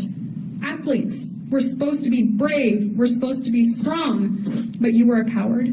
Your dad is a police officer. You should have known better. You made the wrong choice. You see, it's not that difficult for our own hearts to condemn us either. I've battled guilt at not speaking up, questioned my ability to make sound decisions, and I've needed to face the truth that yes, I was scared. But I was recently reminded by a friend of a passage I love in my Bible. It's 1 John 3, 18 through 20 that says, "Little children, let us not love in word and speech, but in action and truth. And by this we will know that we belong to the truth and will assure our hearts in his presence. Even if our hearts condemn us, God is greater than our hearts. He knows all things." So my conclusion, I'm still searching for healing, for wholeness. I know it's there for me, but at this point in time, I can't see it fully, but I'm battling for it. Every person who has come forward must find their own way to stand under the weight of it all. As an athlete, I was trained to battle, to be a warrior, to fight and to overcome. So for me, in my mind, I find myself engaged in an all-out war against any accusation that might come against the truth of who I am. As a Christian, I have every reason to hope, yet right now I'm fighting to believe that. When my heart condemns on every side, when that train of thought starts barreling down the tracks 100 miles an hour with no sign of stopping, what's left to me is to step out in front of that train, ground myself in the truth of who I am, and stand firm in that foundation and push back. I am lovable. I am wanted. I am significant. I'm accepted. I'm valuable. I was made to love God and love people without fear. Depression is not my portion, but joy and hope are my portion. The road to healing looks steep from where I'm standing now, but I am a warrior. There are unformidable truths that God says about me that no man can steal or spoil. So I arm myself with these truths. They are a sword in my arsenal, and I know the end of the story for me. I will win. But right now, I'm still in the fight. As for the sentencing, I feel I can trust the judgment and decision of the court after hearing all of these testimonies that have come before you. May I address Dr. Nassar, please? You may proceed. Thank you. As for forgiveness, Dr. Nassar, I want you to know that I pray for you, and I do forgive you. Is there still hurt? Absolutely. It's a part of processing. But please know my forgiveness towards you is sincere. What good would it be to hold on to bitterness and anger, especially in light of such great forgiveness that's been granted to me that I should be called a child of God? Never allow yourself to believe you're beyond forgiveness. Though certainly your actions are not without consequences, and you will face the consequences of those actions. You're facing them now, but there is hope that transcends all understanding for those that seek it. If Paul the Apostle could find it, you can find it. It's beautiful and it's worth living for. And I believe that what you've done, those choices you made, is not who God intended for you to be when he chose to bring you into this world. You can choose to be a better man and to be a different person. And I really do pray and hope that you seek him and find that. Thank you. Thank you. Thank you for your words. I didn't think they were too long. I thought they were powerful and meaningful. And a couple of things I loved about what you said, that you said some positive things about yourself. And that's really helpful to the other survivors. You are courageous. You are truthful. And you recognize, especially as an athlete, we found now gymnastics, soccer, this is now extended into volleyball. And as athletes, you all know the saying, no pain, no gain. This case certainly sheds a whole new light on that saying in my mind. You all have to go through the fire of this pain, but there will be tremendous gain, not just for you, but for countless others who are in the same situation or who may be in the same situation in the future. What you've expressed, your thinking, how you were thinking that you didn't really voice it because you were so young, will remind young people to ask those questions. Is this okay? This doesn't feel right. Why doesn't it feel right? Let me talk to someone, to have that voice beyond the inside of their head, to ask an adult who hopefully is a different. because those are important, and those voices should come out. And there should be somebody always available to listen. And you talked about blame. Blame is an epidemic in these cases. It has to stop. And your words will help stop the blame, because victims should never, ever be blamed. And it's that fear that stopped you from asking those questions. And all of you who are coming forward are getting rid, hopefully, of that fear, allowing others to ask those all-important questions. Teachers to talk to students. Parents to talk to their children about if it doesn't feel right. We've all read those articles, but many people don't voice it. And you have voiced it here today. You have a very powerful voice. And you talked about your instinct. Your instinct was to drop kick him in the face. Yes, ma'am. And you know what? I can tell you every law enforcement person would say that's self-defense. If someone touches you wrong, go ahead. It is through the eyes of the person who feels it, who sees it. There was a crime against you, and you were just too respectful of trusted adults, which he was, and should not have been given that respect. But you didn't know better. But now others may very well listen to that word as well, that sentence, to drop kick him in the face. If someone does you wrong, go ahead. Self-defense is a defense. I'm proud of you, ma'am. You are strong. You will be healed. You will send your message, this ripple in continents we haven't even thought about. Congratulations. Thank you. Next. Judge, our next survivor is Nicole Soos. And she has agreed to be identified publicly, and she's here with her husband as well. Thank you. Thank you for being here. Please state and spell your name for the record. Nicole Soos, NicoleSoos. Thank you. You have a statement to read? I do. Slow, pace yourself. You may proceed. When given the opportunity to speak in front of this courtroom, I was at first hesitant.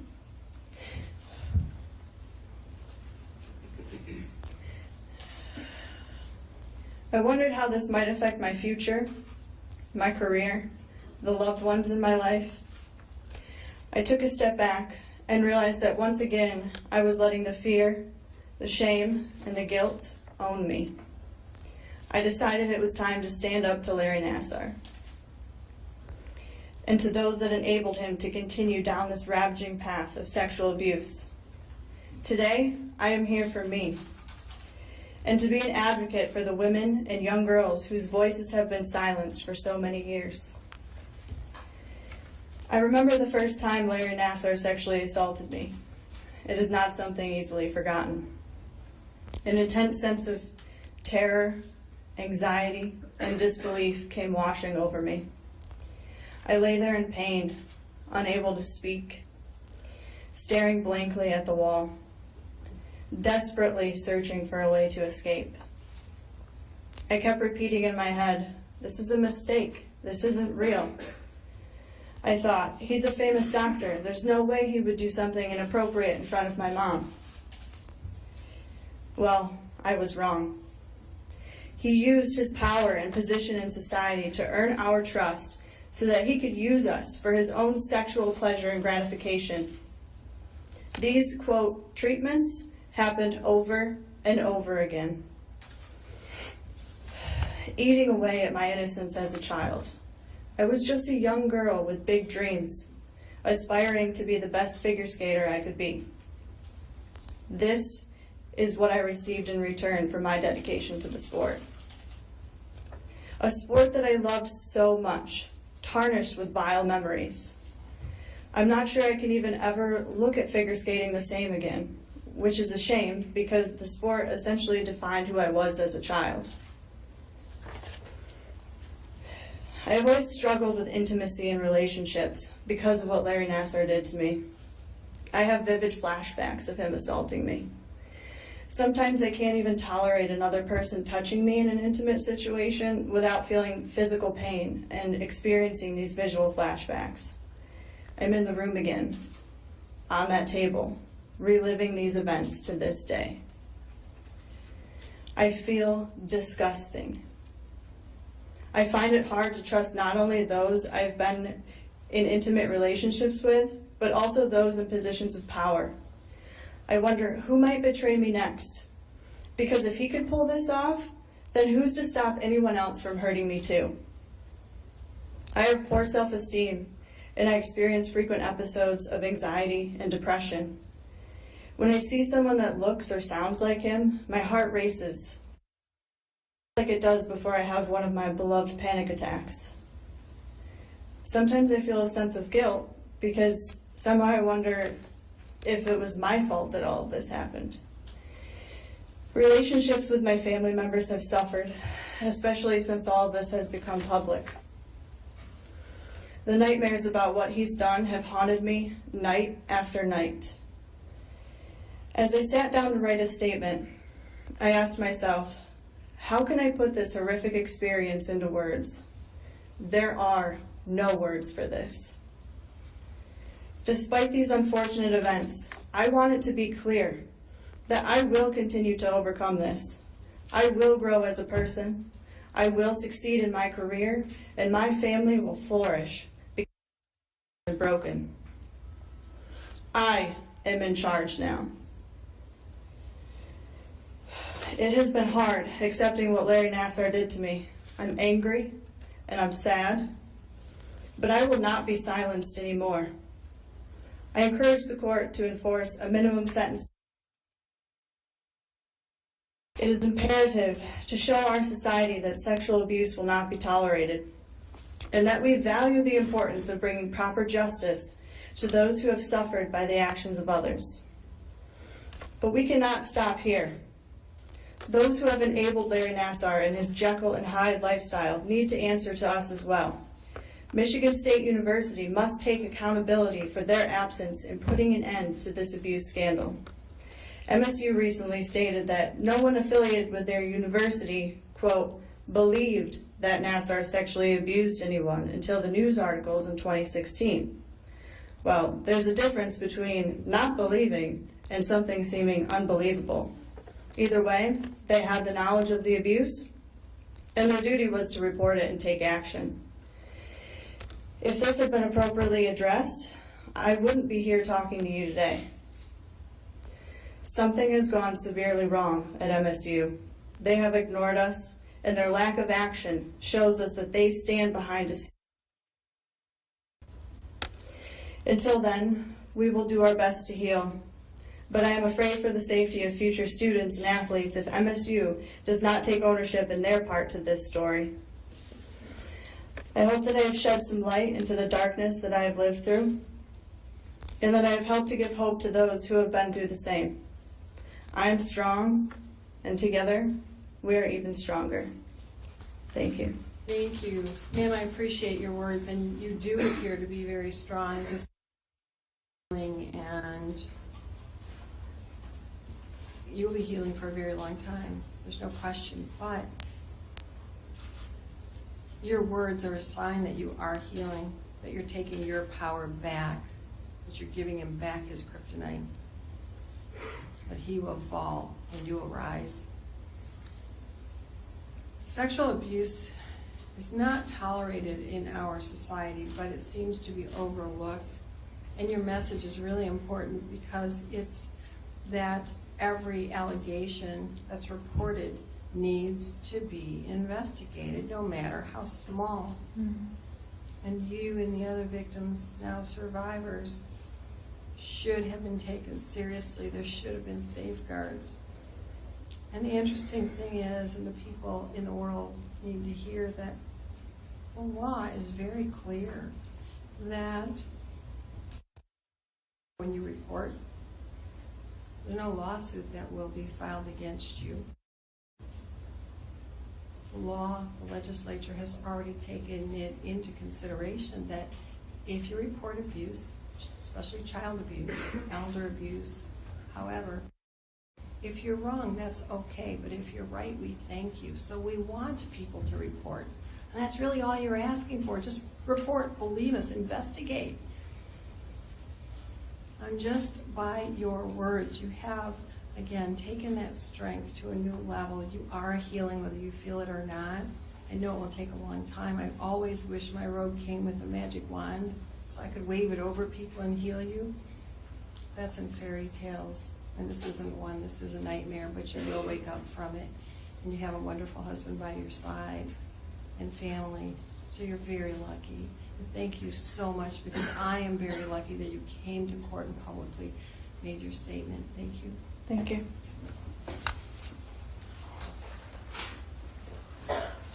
Next.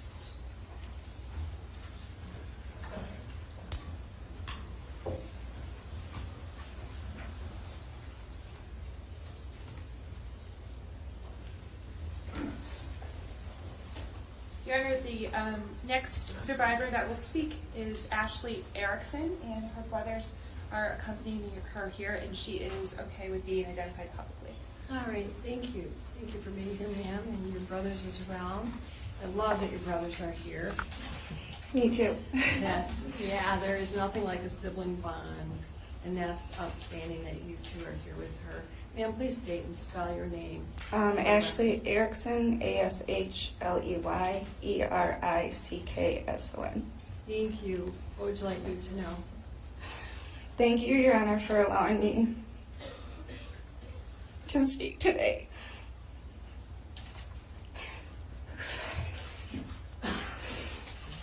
My name is Ashley Erickson.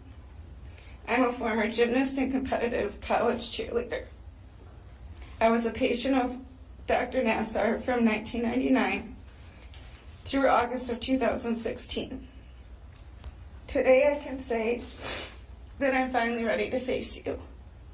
Rather than someone that I used to trust, I'm looking at a monster that took advantage of me. I have a question for you. Why? Why did you feel that you could do this to us and not only get away with it, but you also felt that you were allowed to? You were the adult, you were the doctor. You were also someone that many people told me could fix my medical problems. Instead, you groomed us into believing that you cared about us, but really you were just fixing your sick thoughts and fantasies. I remember even lying to you at times, saying I was in too much pain, just because I didn't want you to do the procedure.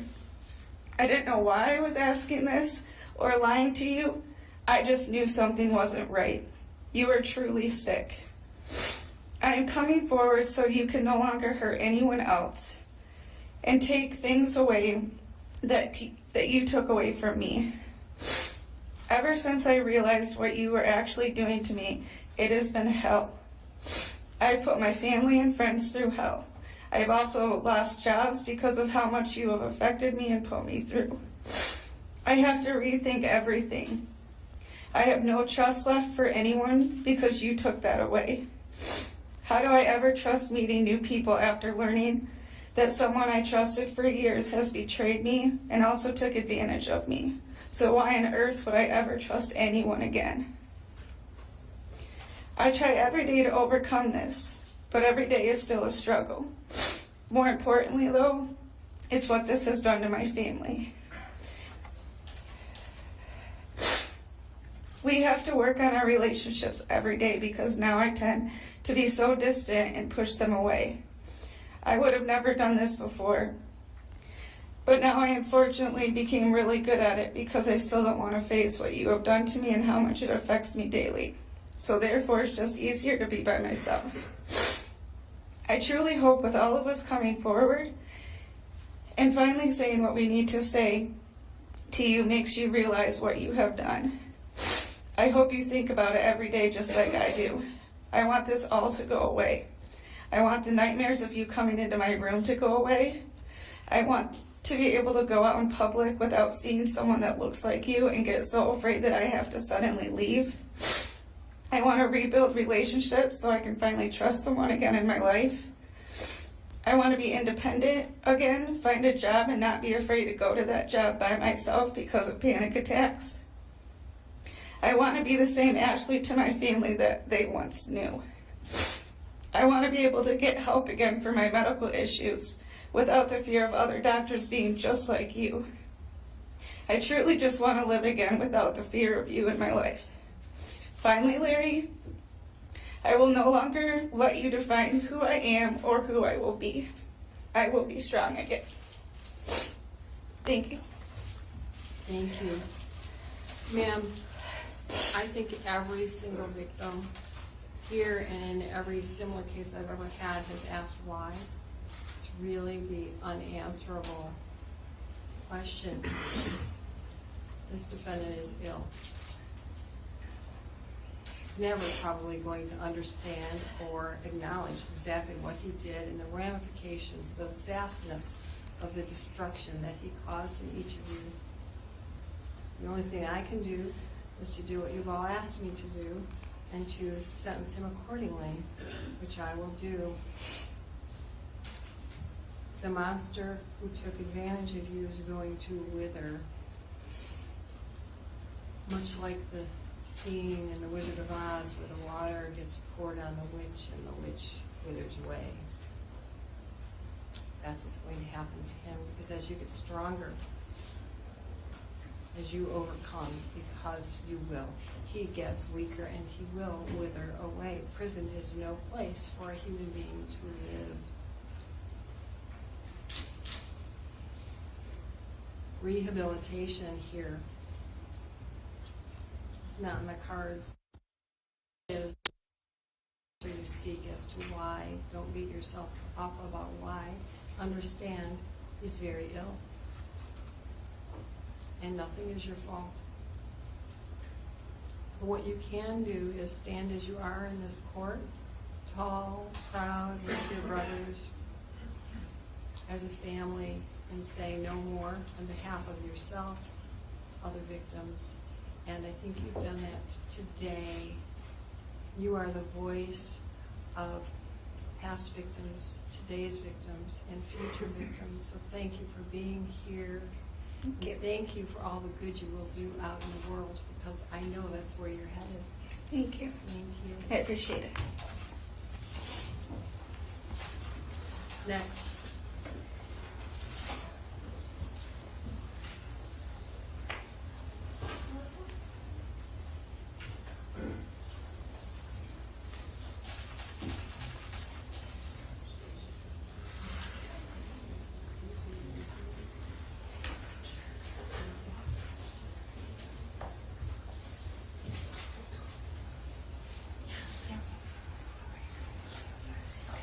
Judge, this is Melissa Imrie, and she is comfortable with being identified publicly. Thank you. Would you please state and spell your name for the record? Melissa Imrie. It's Melissaimrie. Thank you so much for being here. What would you like me to know? Well, I didn't write anything out. You don't have to write I anything had a out. hard time. Just speak from the heart. You're good. Okay. So, excuse me if I do stumble my words a little bit. Just going to speak from my heart, like you said. In 1997, I saw Dr. Nassar. I was a gymnast, competitive gymnast, and really dedicated to the sport. Spent a lot of time in the gym, had a lot of injuries. This one month in 97, we were at a competition and I ended up fracturing and dislocating my coccyx bone, my tailbone, and went over to see him the following day. And I'd seen him before for like wrist tendinitis types of injuries, things like that. And I went on over to the table and my mother was in the room, and he explained that due to the injury, which he had an x-ray and he did show us, the coccyx bone was dislocated and fractured. How old were you at the time? 12. 12? 12. So she was in the room. He explained, I'm going to need to have you take off your pants and lay face down, and I will have to massage the muscles, my fingers, And he said, I will have to go anally and massage those muscles to loosen them before I move the bone back into place. So I lay down, and my mother was aware, and he instead inserted his fingers into my vagina. And because of me being 12, I didn't know, I really didn't even know the difference, honestly, if it was my vagina or what. I didn't know, but I just remember being in so much pain, tears streaming down my face, holding onto the table, just shaking, just gritting my teeth, and I felt like I didn't know what to do. My mother and him were having a conversation this whole time, just about whatever, life, and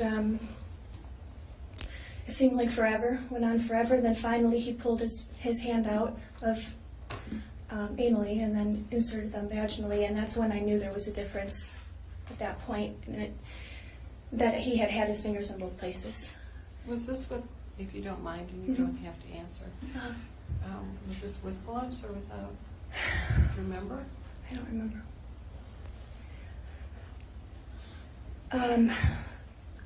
But when he did put the bone back into place, I went to school. He said, come back and see me in a few weeks and we'll make sure it's back. It's fine. Went back to see him a couple weeks later, was feeling better. And he says, we didn't do an x-ray. Did not do any x-ray. He said, it's out of place. Again, I need to redo the procedure. And I remember just being completely scared. You know, I didn't want to go through that again. I did not want to go through that. But I went through it again, and the same thing, just the tears coming down, almost kind of just in the middle of it, I don't want to say blacked out, but was like out of body, almost just numb, blank stare, kind of, didn't know what to do. My mom was once again in the room. And on the way home, I told her what happened, and she was livid. She's so furious, and I remember her saying, what? He did what? He didn't tell me he was going to do that. He just said he needed to anally massage the muscles. He didn't tell me he was going to go the other way. And at that point, I was scared. I didn't know what to think. Being a 12-year-old, you kind of just trust the doctor like, you know, all the other women were saying. You just believe that he's doing what's best for you and what's right for you. Being that young, just trust, and he was very well respected, and everybody talked so highly of him. So back in the gym, I remember people whispering about what had happened, because at that point it went around everyone. All the parents were talking, coaches were talking about it, and I felt really alone. I didn't know what to think or do, really, just very alone. And do you mean that they were talking about what happened to you? Mm-hmm. Everyone was talking about it, no one did anything? Nobody did anything, no. The coaches, I think that was, I know they're probably listening and watching, the people that I was most disappointed in, because they were supposed to protect us, and they just decided that it was more important to have functioning athletes, and their reputation was more important than our well-being and how we felt. So really, that was the thing that really broke my heart, I think, was that they let me down. And I want to say this because I think in all sports now, especially with this happening, I think it's important that the coaches really try to be there for the athletes and not think about the sport and the competition and the notoriety of how great they are over the fact that they are working with children, they're coaching children, they're leaving their children in care of somebody like Larry, and they're just brushing it all aside. And I don't want that to ever happen to anybody else. So, this happened when I was 12. I'm now 33. And have 4 kids of my own. And I've had so much depression over my life, over the years. I think that was my biggest struggle. Severe depression. I've been having trouble sleeping, trouble with relationships, trouble keeping jobs. I mean, everybody's story that I've listened to, it just is just an echo of everything that I've went through. They're just speaking like it's my voice. So I just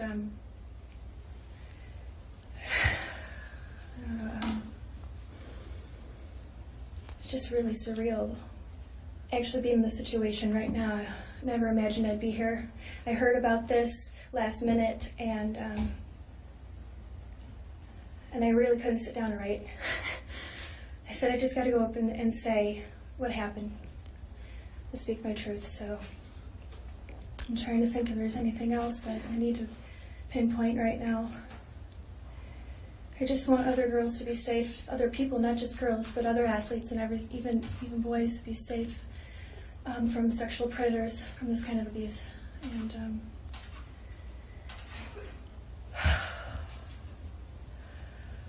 I do forgive you too, Larry. I believe in forgiveness. I'm not going to carry that for the rest of my life. I'm not. I have important things to do as a mom.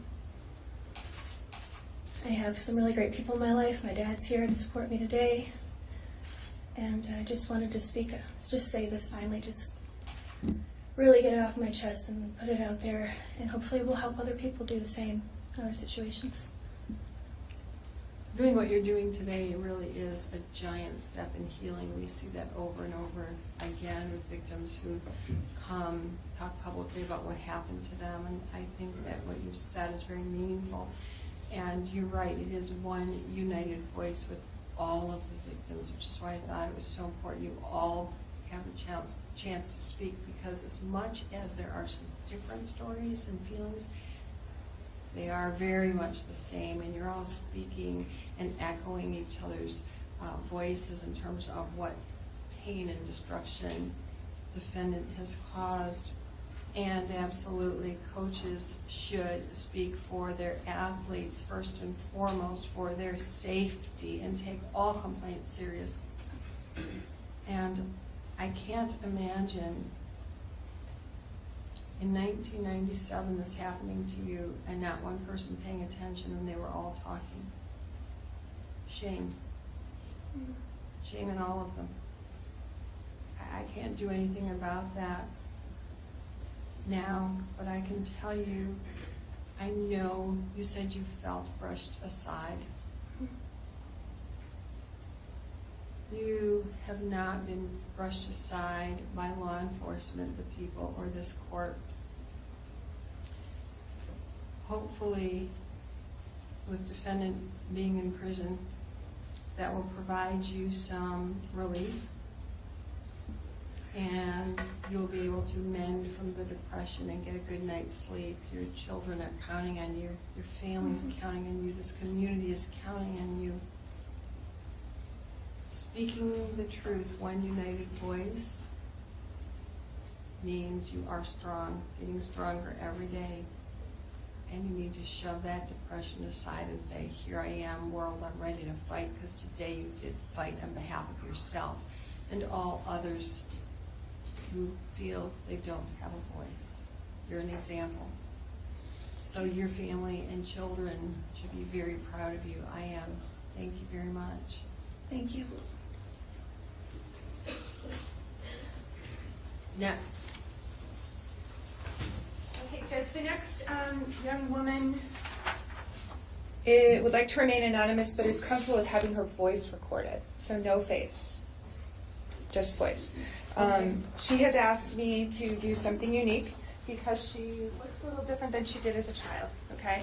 So what I asked the court to, actually maybe I can give this to Ms. Sook. She's asked me to give her name to the defendant so that he knows who she is, okay? And then I'm giving you the picture of her at her age. Thank you. And you're all set? Great. Okay. Good. All right. So you are known as victim 125. Perfect. All right. Thank you. And I know you're very soft-spoken from that. So I need you to keep your voice up and just go at a easy pace, and we're good. Thank you very much. Good afternoon, Your Honor. That's very good, but you don't have to lean into the microphone. Keep your voice up. Thank you kindly for the opportunity to address this court. Like all of the brave women who have stood before you today, I juggle many roles in life. I am many things. I am the mother of a beautiful 2-year-old daughter. I've been an attorney for over a decade. I am someone's partner, someone's sister, someone's friend, someone's neighbor. And I am a survivor of childhood sexual abuse at the man who sits before me today, Larry Nassar. Larry, it has been many, many moons since our paths last crossed. I stand here today as what I understand to be one of the earliest reported cases of sexual abuse at your hands. I think it is important to what I want to say to you today to start from the beginning. Something I'd never realized about you is that your relationship with the sport of gymnastics, and thus little girls in leotards, started in your high school years when you worked as an athletic trainer starting in 1981, for which you somehow earned a varsity letter in women's gymnastics thanks to your work with the team. 7 years later, in 1988, your relationship with the sport of gymnastics and little girls in leotards would continue, this time in the greater Lansing area at Great Lakes Gymnastics Club. You were 3 years out of college. I was 8 years old. As our volunteer athletic trainer at Great Lakes, you practically lived in the gym. You were there almost every single day for hours, with your big black medical bag full of supplies over your shoulder. You'd arrive to the gym early to tape our ankles and shin splints, and stay late to tend to the rips on our hands and our pulled muscles. It genuinely seemed as if you had a tireless passion for your work, for the sport, and in turn for us. You are not yet the famous Olympic doctor. You are not a doctor at all. You hadn't started medical school at Michigan State University. You weren't married to Steph. I hadn't been a guest at your wedding nor danced at your reception yet. You are not a father to 3 children, 2 of them little girls. So who were you back then? You were a young man with his whole future ahead of him, a future that seemed to be full of nothing but promise and passion. You were the man who was loved and trusted by dozens and dozens of us little girls and our families. You quickly became a fixture at the gym, everyone's favorite. You were the good cop to Coach John Geddard's bad cop, when he broke us mentally and physically, depriving us of water on a hot summer's day in the unair-conditioned gym, or pushing us to practice on broken bones. You were the one who stepped in. You defended us. You stood up to him on our behalves. You protected our bodies from further pain. You literally and metaphorically put us back together. It seemed as if we were a little family back then. In hindsight, a mightily dysfunctional one, all in a sense growing up together. You, John, Kathy Klages, and that first generation of gymnasts known as the originals. We were all armed with nothing but dreams. John dreamed of getting a girl to the Olympics at any cost. You dreamed of becoming a sports medicine doctor. And I, with mediocre gymnastics ability, dreamed of going away to college, getting married, having a family. And I also dreamed of becoming a sports medicine doctor because that was your dream, and I wanted to be just like you. Those early years in the gym were brutal, as I know you must remember. John was young and pushed all boundaries. He was boss, the enforcer, the screamer, the thrower, the perfectionist, the one from whom we desperately sought approval, or even just some small sign that he actually cared for us and not just for winning. You, Larry, were the gentle one, the nurturer, who always had a smile, a hug, a kind word. You earned our trust. You earned my trust. But more importantly, as I was just a little girl, you earned my mother's trust. You treated us like family. You attended each of my doctor's appointments. You sat with my mother during my surgeries. We were guests at your wedding. And yet, at some point, you began pushing boundaries in your own terribly, terribly troubled way. None of us will ever, ever, ever know when or where you started abusing children. Was that always your plan when you found yourself attracted to the sport of gymnastics as early as high school? Had you abused anyone before then? Was the good guy persona just an act? Were you building our trust for a reason so that you could perpetrate and penetrate later on? And most importantly, who was that first girl? Am I her? Do you even remember? Do you even remember what we will never forget? Can you even remember, Larry, when it all began? Was there any traceable, albeit faint, voice of conscience within you back then saying, don't do it? Do you remember how you justified it to yourself that first time? I am sure I will never know the answers to my questions, but what I do know is that I laid alone, naked, in your apartment in 1992, me, 12 years old, you, 28 years old, while you massaged my tiny body, touching my clitoris, and penetrating my formerly unpenetrated self. By this time, you were in medical school at the Michigan State University College of Osteopathic Medicine. You had called my home and asked me to come to your apartment, where you lived alone, because you were conducting a study on flexibility on behalf of the medical college, and you needed subjects for the study. My mother was out of town, but granted permission for me to go to your house because not only did she love and trust you, but because I was supposed to be one of several subjects participating in your Michigan State study. I got a ride to your apartment from my neighbor, and predictably, there were no other subjects there. You instructed me to disrobe and take a bath in your tub in order to heat my muscles and relax, which would aid in your measuring of my flexibility.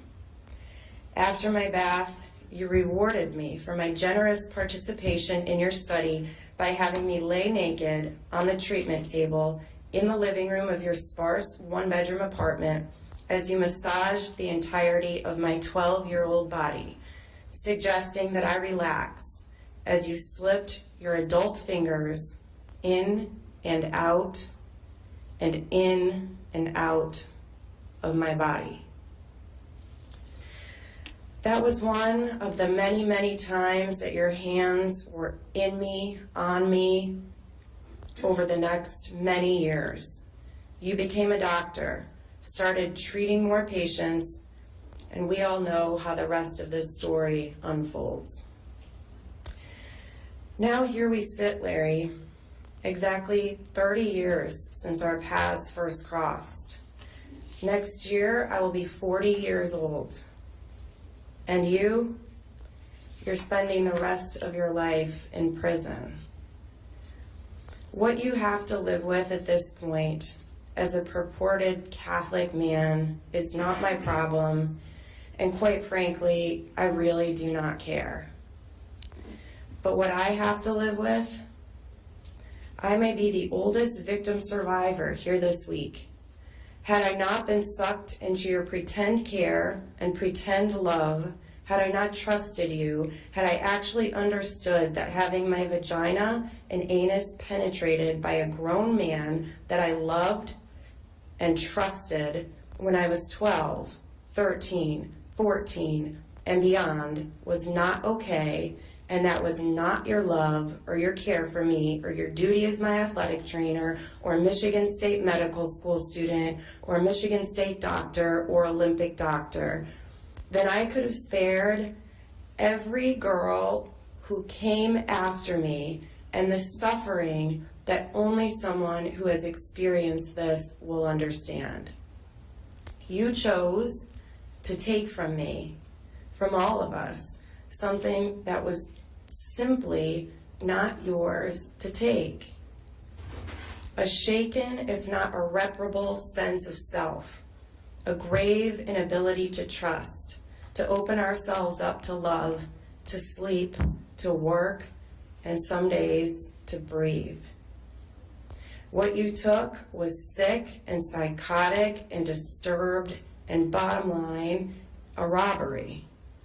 Had I been able to identify the wolf in sheep's clothing, a sexual predator under the guise of a loving friend and medical professional and eventual employee of the trusted Michigan State University, none of the other girls would be standing here before you this week having to face you, their robber.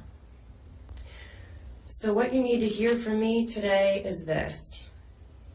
When a grown man penetrates the vagina of a small girl, or does anything at all to compromise her sense of trust or safety, the course of her life is changed forever.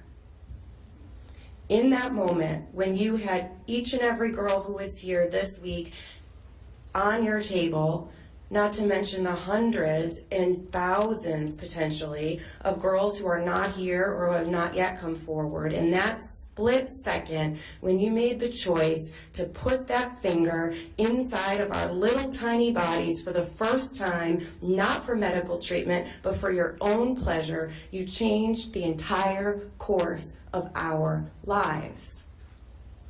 One moment, one finger, you took something from us that we will never, ever get back.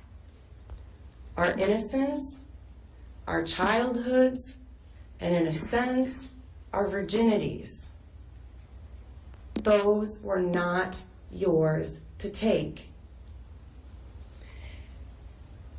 And yet, in that moment, when you took from each of us for the first time, the course of your life did not change.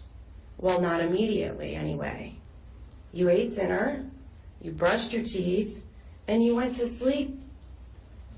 You were rewarded with prestigious roles. You got to travel the world. You were entrusted with the job of caring for the United States' most talented gymnasts. You went to the Olympics, not once, many times, before John and then with John. How each victim survivor has and will continue to navigate this life-altering catalytic experience that you chose for us will run the entire spectrum. Some will never trust, never engage in functional relationships, sexual or otherwise, and some will never give birth because the very thought of having to see a physician who will have to touch them in personal places paralyzes them. Some will suffer from anxiety and sleepless nights for the rest of their lives. Some will never overcome the depression that results from having been a victim of your sexual abuse. Others will become activists, warriors for this cause. They will dedicate their lives to ensuring that people like you are not enabled and, in a sense, indirectly permitted to do as much damage as you were enabled to do by the likes of Michigan State University, USA Gymnastics, and Twistars. And me, Larry, I want you to know that while you spend the rest of your life behind bars, my life has been and will be okay. I'm a survivor of stage 4 disease. I live with 2 autoimmune diseases, and I haven't slept soundly since 1992. I could spend another hour depicting how I personally, medically, and psychologically have suffered at your hands, but quite frankly, I don't care to. All you need to know about me, Larry, is that I am free, I am successful, I am a mother, and I am happy. Not because you were one of the most, if not the most formative male in my entire life, but in spite of you and in spite of that fact, I am okay. What I know for sure, Larry, is this. Your legacy will not be that of a healer, of a great Olympic Michigan State doctor, of a respectable man, of a good father or husband or son. Unfortunately, your legacy is that you are quite possibly the greatest perpetrator of sexual abuse of all time. That, my former friend and loved one, is yours to live with.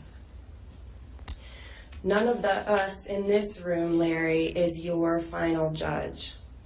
You may attempt to do good while you are in prison, removed from society for the rest of your life, and knowing you, you will, and you will try.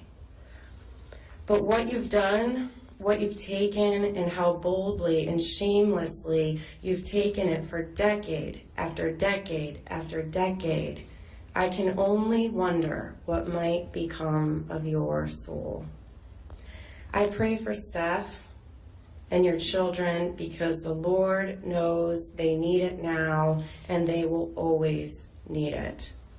And I pray for the hundreds of women you abused who have not come forward, each for their own heavy reasons. And as for you, Larry, the rest of your life you will be a prisoner. But what should we call you? A predator, a criminal, a molester, a pornographer, an abuser, a thief of innocence? They all seem so inadequate because they are. And so you will be given a number. In Dante's epic poem, The Divine Comedy, he wrote about his journey through the 9 circles of hell. His tour guide was Virgil.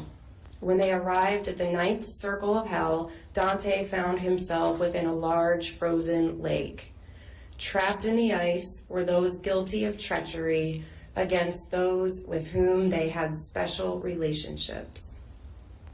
Treachery. What is it? It's a betrayal of trust, deceptive action, disloyalty, duplicity. Think about those 9 words again for a moment. Treachery against those with whom they had special relationships. I had a special relationship with you, Larry, as did every little girl you violated. We were entrusted to your care. We entrusted ourselves to you. Our parents entrusted us to you. This community full of wonderful, honest, hard-working people entrusted the daughters of Lansing and beyond to you, and in return, you gave us treachery. And now your punishment awaits you. Thank you. That was outstanding. I have to say, you asked, do you even remember what you did to me? I will never forget. Well, he will never forget your words. Your words will go in and out and in and out of his brain in his sleep while he's awake and behind bars. So I appreciate the thoughtfulness, the details, and the depth of your words. They were very heartfelt and powerful, but also, I know you say you've gotten past it. I don't know if you'll ever really get past it. Only you know the harm. And one of the things that you said troubles me in that, being one of the earliest ones, you wonder if you would have said something then, if there wouldn't be this case. That's a heavy burden for a 12-year-old. And at your age, I know there's still a 12-year-old girl inside of you who feels that way. And I need you to let go of that. I don't think there's any victim, actually I know, there is no victim survivor who blames any other victim, including the first or the second or the third. Because as you know, as a lawyer, as a trained individual, so much goes unreported because of the pointing of blame and not belief of the treachery. When you talk about it, people don't want to believe it. It's not a popular subject. There's no one that blames you, and you need to just let go of that because you've done so well, and I think that's a bit of a stumbling block. And you are absolutely correct. Your life is wonderful and will continue to be so. And you are just this, because you're a little bit older, no offense, you're beautiful, but you're a little bit older than the rest of the victims. So they can look at you and say, I can be like her, because some of them are not as strong as you yet. So it's so important that you talked about what you did, what you've accomplished, that you've let go of this. And the only thing I ask you is to let go of that 12-year-old girl, give her permission to say it's okay, I didn't report it, because you know at 12, you are powerless, really, you don't have a voice. There were adults who should have been watching and checking. It's not your fault, there's other victims. So let go of that, and thank you for being such a strong role model with such an epic voice. What you said, really, some of those words could be written on mountainsides for all victims, so thank you. Thank you so much. We're going to take a 15-minute break. All right.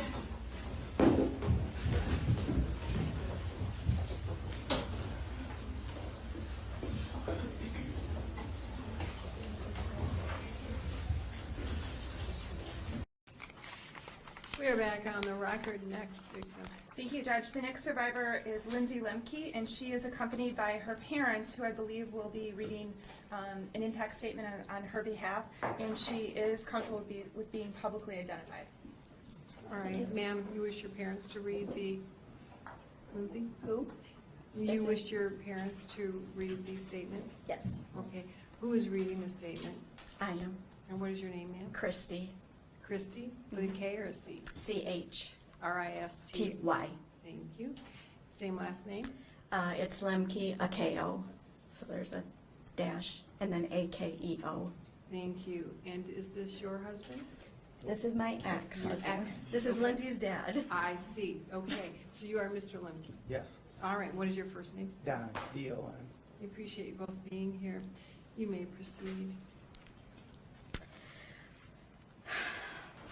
When our kids were little, Lindsey's dad and I thought we made every effort to keep our kids safe from harm. But what we did not realize was that we missed what the true concern was. It wasn't the wrong crowd, or going places that they weren't supposed to be, or even using drugs or alcohol. It was something we never thought we would have to even think about. It was this man, Larry Nassar. He was someone we completely trusted. He was our friend, our neighbor, Lindsey's friend, and her doctor. Someone who was so well respected by everyone, we never second-guessed his intentions on our daughter. Larry had been Lindsey's doctor since she was 9 years old. He was also Lindsey's mentor, her confidant, her employer, and he was also someone who ultimately abused her on a daily basis for many, many years, starting around the age of 10. These photos are how little she was when he began the abuse on her. He convinced these little girls that this was a medical treatment necessary to help their injuries. He also told and convinced the little girls not to discuss this treatment with their parents because they would not understand. This treatment continued for many years. These children thought that this was the norm. He was doing it to multiple gymnasts, so they all thought this was what Larry did to make them feel better. These girls had no idea this wasn't a medical procedure. He had always told We had always told both our kids that if anyone touches you down in your private areas, except for a doctor, to come to us immediately. She had no reason to be alarmed because he was her doctor, just as we told her. He was also someone she completely trusted, her soundboard after a long, hard practice. Why would he ever want to harm her? Our family was devastated to learn of Larry's actions. We did not want to believe it, but it hit hard and fast. The betrayal we feel is sometimes very hard to grasp. Our daughter is scarred forever, our son is scarred forever, and we as parents are scarred forever. Lindsey's dad, her brother, and I will never be the same. We trust no one. We have many sleepless nights over the guilt we feel for missing this. We never imagined that we would be those parents we all see on the news whose children were abused by someone close to their family, and the parents had no idea. This is us. This is our true reality. The guilt we feel will never go away. All the questions we think of and all the red flags we missed, it truly has been gut-wrenching and will be embedded in our minds forever. With his lack of true remorse, this is a person who will repeat his crimes. You can hear it in his statements to you and other judges that he still does not accept the damage he has done to all these kids, parents, his own family, and all that was associated with him. Your Honor, we ask that you give this monster the longest sentence available so he never harms again. The longest sentence will give him many years in prison, thinking about how many people he has hurt over the past 30 years. Thank you. Thank you all for being here and for your words.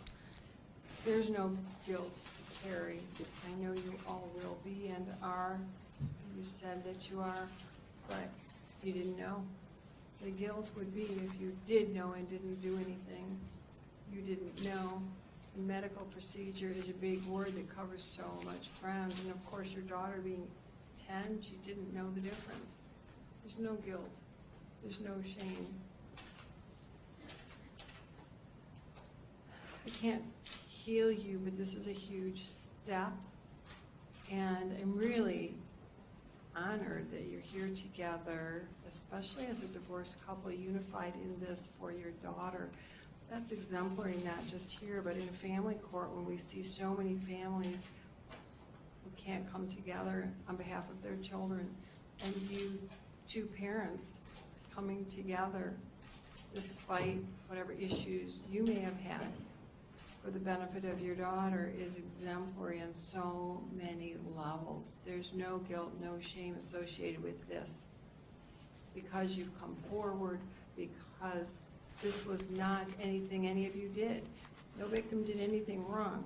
Defendant did everything wrong, especially to coerce young victims who do not know better under the guise of medical procedure.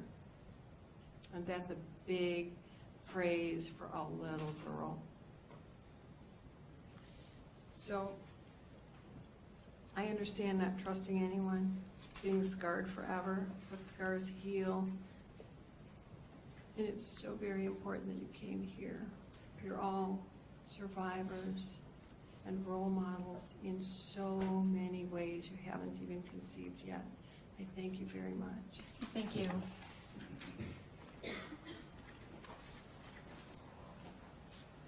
Next. The next survivor is Megan Halicek, and she is going to be publicly identified.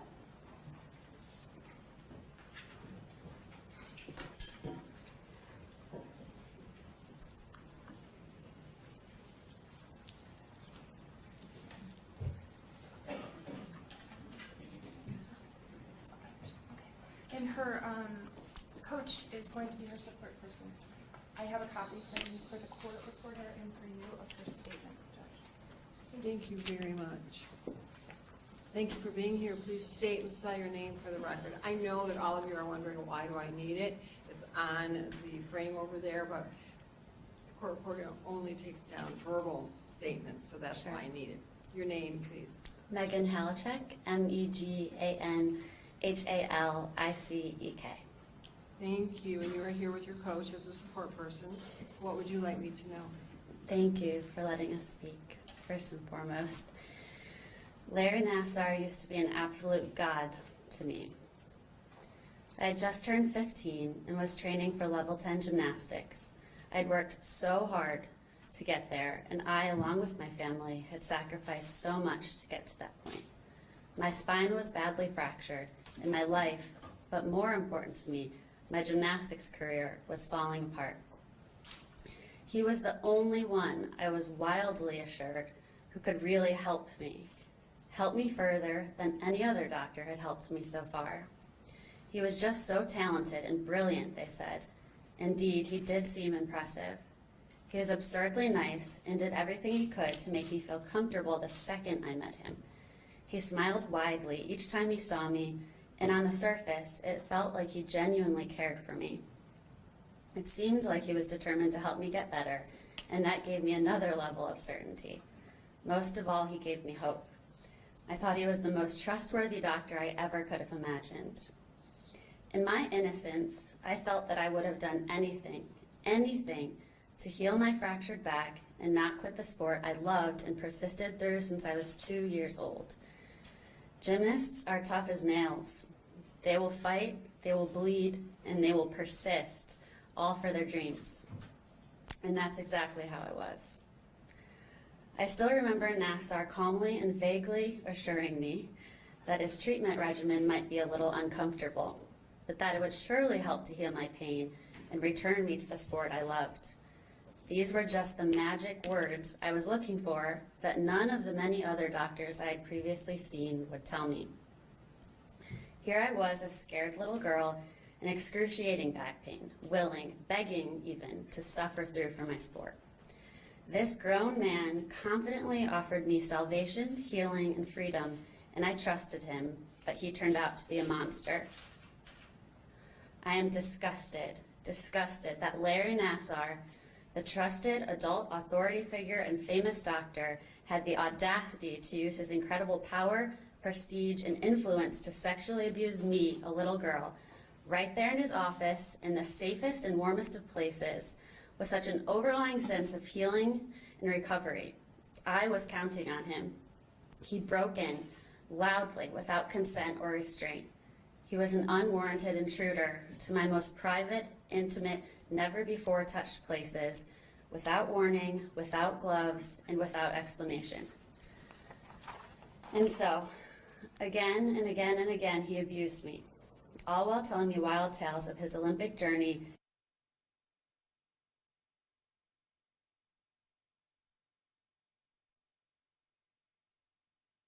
and unfortunately viscerally and physically felt like he had done this treatment many times before. This was yet another reason I desperately told myself to trust him. How old were you? 15. Thank you. Treatment after treatment with Nassar, I closed my eyes tight, I held my breath, and I wanted to puke. My stomach pierced me with pain. To this day, that pain and these feelings are still there. Each appointment with him, I desperately waited for it to be over, to be healed, putting every last drop of faith in him. I remember being embarrassed each time I rose off the table because it was so obviously drenched with sweat. Then one day, after his prolonged and consistent abuse, he finally gave me my fate. My back could not be healed, and I had to quit my dream. He had all of his visits of fun with me and then sent me away, depressed, dejected, molested, and confused, now alone to part ways with my deepest love, gymnastics. My innocence was ruthlessly taken away from me, never to return. This was such a dark period in my life that still today is difficult for me to revisit. As I stand here, I still flash back to the feelings of fear laying frozen in his office, my sweating, shaking body, adrenaline pumping, painfully clutching the sides of the table, waiting for this sick treatment to be over. My little child self, smarter and more astute than I gave her credit for, knew something was wrong, but she was petrified to the point of physical and emotional paralysis, as she tried so hard to keep trusting this man she thought was her savior, painfully ignoring how she felt and what was really going on. I was so afraid to talk to anyone, The most confusing part was that my mother was in the room with us while this happened. He strategically placed himself between us and skillfully obscured what was happening. I felt a disoriented sense of safety since my mom was there, and after all, he had told me it was going to be uncomfortable. What I didn't realize was that she couldn't see exactly what was happening. This sickens and continues to baffle me to this day. Larry Nassar made me believe that this was my only hope, that he was my only hope. Besides, all of the other adults around me told me so, and so I shut my eyes so tight that they hurt and I held my breath. I summoned that notorious gymnastic strength and I marched forward. For years I hid this atrocious secret in fear. I felt so much shame and embarrassment. I suffered, but I told myself to be tough. When the reports about him started trickling out, I just knew. I was right all this time.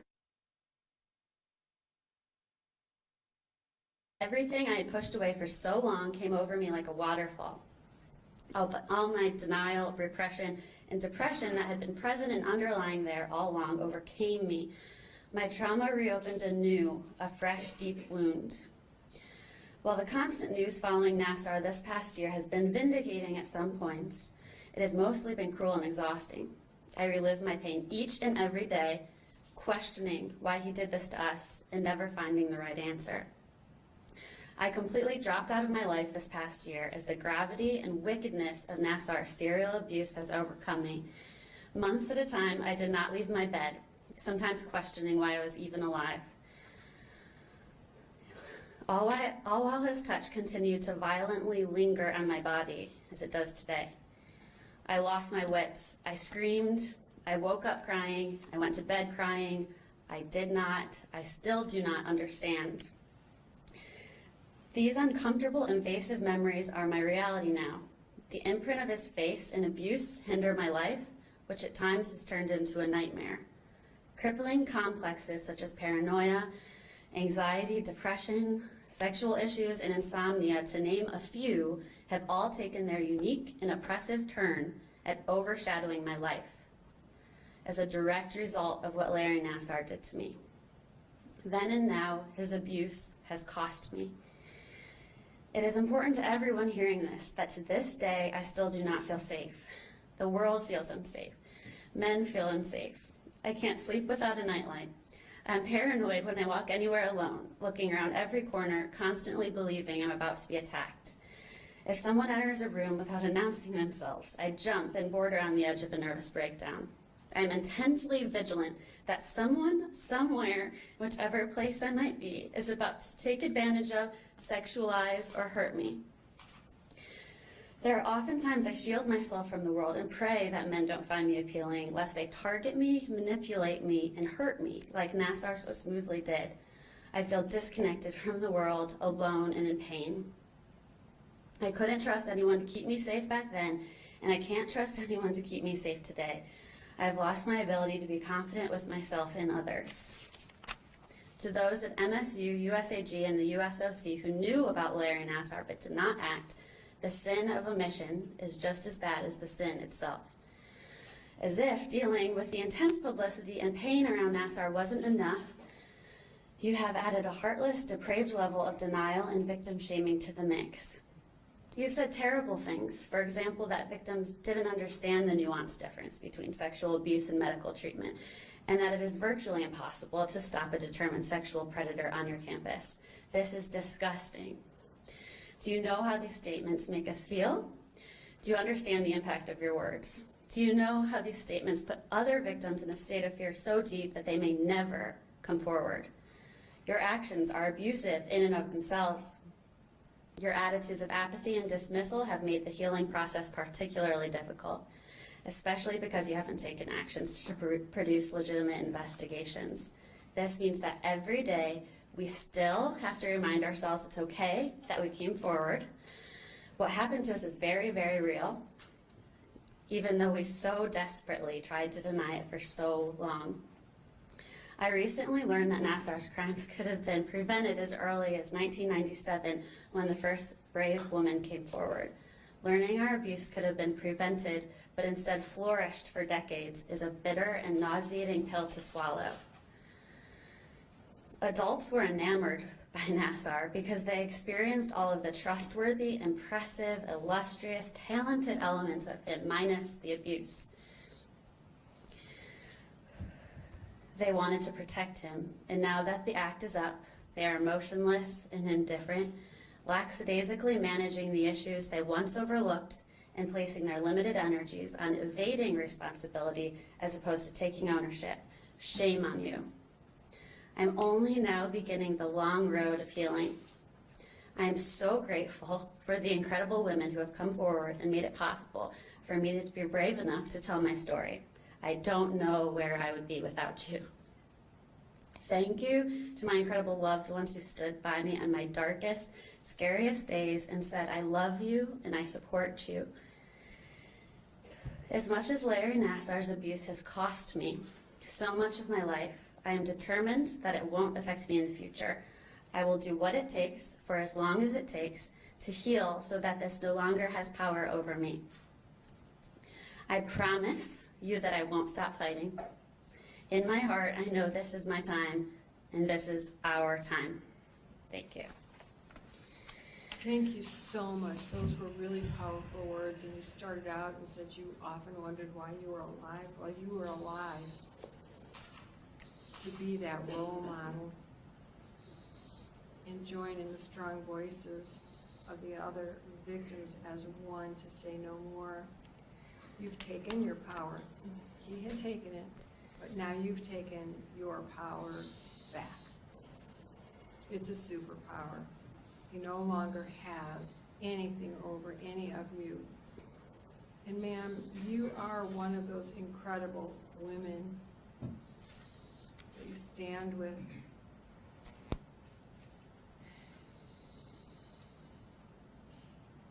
Listening to all of you and hearing your words especially, I have the impression that this has caused you to fear so much that you feel that the world is more bad than good. I am hoping that tips for you, that as he's behind bars, you realize that there really are more good people in the world than bad. Sometimes sitting on the bench, I have to remind myself of that as well. I'm hopeful that you will come to that place and realize the world really is a good place, and one by one, we are uniting and putting bad people behind bars so you can sleep at night with or without a nightlight. Thank you so much for your words. They mean a great deal and are part of that rippling effect that you are all creating around the world. Thank you so much. Thank you. Thank you. Next. Judge, the next statement will be read on behalf of the survivor who is in court today. It's victim number 48. She has requested that she remain anonymous and would like the cameras turned off before that's being read. And I will present the court with her photograph. Thank you.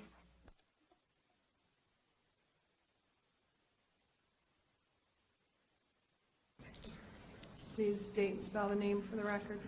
Katelyn J. Skrabis, and it's Katelyn Skrabis.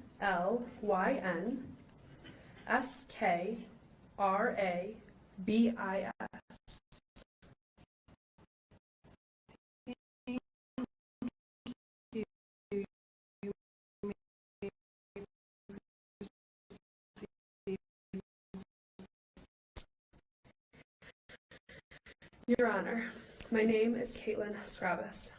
As a young child, I fell in love with the sport of gymnastics. I spent countless hours in the gym mastering my skills and routines. My dream was to someday make a college gymnastics team, but like many other gymnasts, I was plagued with injuries. I was 15 years old when I first saw Larry Nassar for my back pain. It has now been over a decade since I was treated by Larry Nassar. I can still remember vividly every detail of what he did to me during his so-called treatment. After leaving his office at MSU, I was completely humiliated and mortified. I was scared and confused about what had happened to me. I didn't know how to approach anyone to tell them about what had happened out of embarrassment and fear. The memory of what Larry Nassar did haunted me on a daily basis. I eventually quit gymnastics, never seeking another doctor to address my back pain. Even after my career in gymnastics was over, I still thought about what had happened to me. Since all of this has come to light, the memory of what Larry Nassar did to me has only been intensified.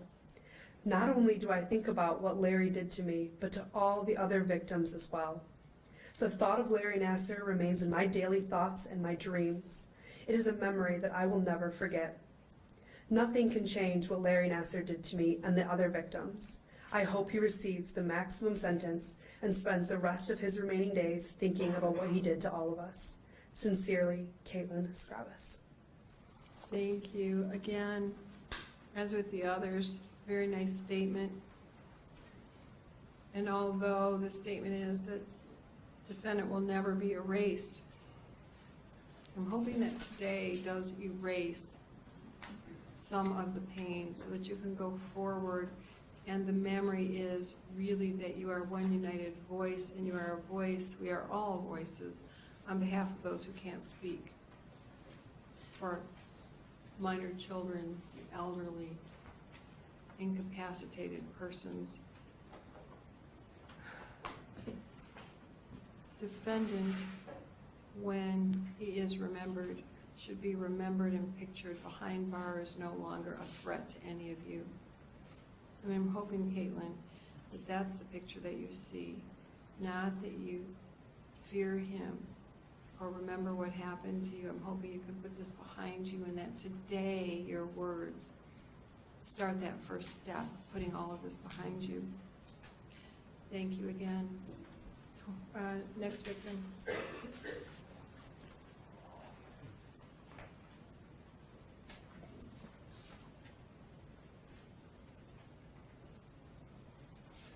Judge, the next survivor is named Brianne Randall, and Miss Randall lives out of state. I am hoping that somewhere she is watching, and that she is able to see the live stream and or a video at some point. But she has asked us to read her statement on her behalf, and I personally wanted to do that on behalf of Miss Randall, as she was a victim who reported her abuse in 2004 to the Meridian Township Police Department. And could you please state and spell her name for the record? I can, yes. Brianne is spelled B-R-I-A-N-N-E, and the last name of Randall, R-A-N-D-A-L-L. Thank you. You may proceed. Thank you. Your Honor, I appreciate the opportunity to address the court in order to tell my story and the impact the abuse I suffered by Mr. Nassar has had on me. I was 17 when I went to see Mr. Nassar for help with my back pain. At the time, my father was terminally ill with cancer, so my parents were unable to attend this appointment. Mr. Nassar took advantage of my circumstances and of me. I remember him telling me that he could give me a massage to help with my back pain. I cautiously undressed and laid down with a sheet over me as he instructed. He proceeded to penetrate me vaginally and massage my breast. My body froze. I was screaming inside, but lay there too scared and confused to do anything. After he completed his, quote, treatment, he told me to get dressed while he sat there watching. He then scheduled weekly visits for me. In a daze, I left the office only to be stopped by the receptionist to schedule my next appointment. I refused and responded, quote, he doesn't schedule his own appointments. After reviewing my chart, she was hesitant, but verified that he had scheduled these. Looking back, I realized that he had scheduled these to continue the abuse. He had found a young girl in a vulnerable situation and intended to take full advantage of that. I told my mom what had happened. She took me to the police station where I filed a report and went to the hospital to get a sexual assault kit done. I was terrified of what this exam entailed. I sat in a cold hospital room, my body tensed when they took the samples. I remember fearing that no one would believe me. Unfortunately, this fear became a reality. About a week later, the police contacted my family and asked us to come in for a meeting with Mr. Nassar. I told my parents that I did not want to face him, so they went without me. At this meeting, Mr. Nassar informed my parents that this was simply a misunderstanding, and that because I was not a gymnast, I was not as comfortable with my body. There was no investigation, and I was left to feel like the whole situation was my fault. I felt powerless, and like there was no one I could trust. I struggled with these feelings as I watched my dad dying right in front of me. My anxiety was at an all-time high. I suffered so severely. I began medication and therapy. To this day, I still suffer from anxiety and continue with these treatments 13 years later. I went on with my life and successfully pursued my career as a physician's assistant. However, the memory of what happened never left me. For 13 years, I wondered if I was the only one or if there were others he had done this to. I tried to convince myself that I was the only one and that I had scared him enough by filing a police report so that he would never do this again. Sadly, this was not the case. I remember the day I found out about the other allegations. I broke down and a huge wave of guilt came over me. I felt like I should have done more to stand up for myself and to prevent the abuse of the other women. As the number of victims grew and the stories came out, I was horrified. Mr. Nassar took away the innocence of so many young women and girls. He blamed us for, quote, misunderstanding what had happened. I will never forget what Mr. Nassar did to me, but I do have a sense of relief knowing that no other young woman or child will be subjected to his abuse.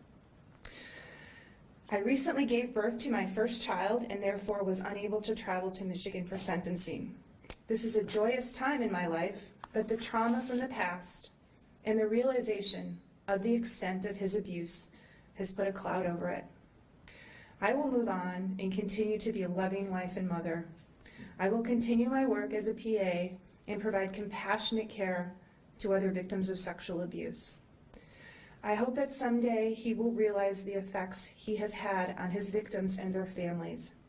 I am hopeful that today will provide justice and assistance in the healing process for all of Mr. Nassar's victims.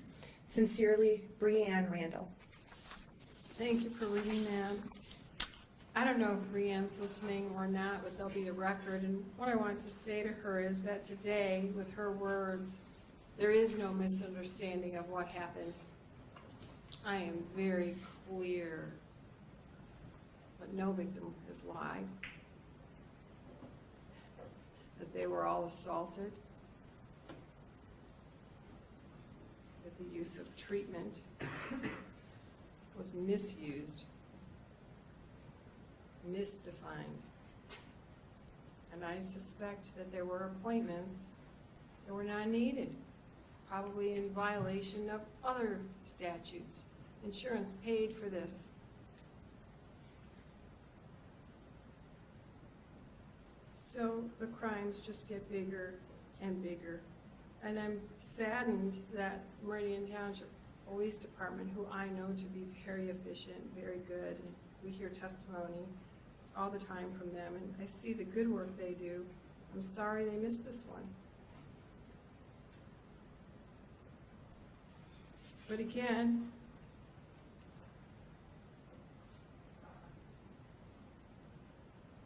the defendant became a good liar.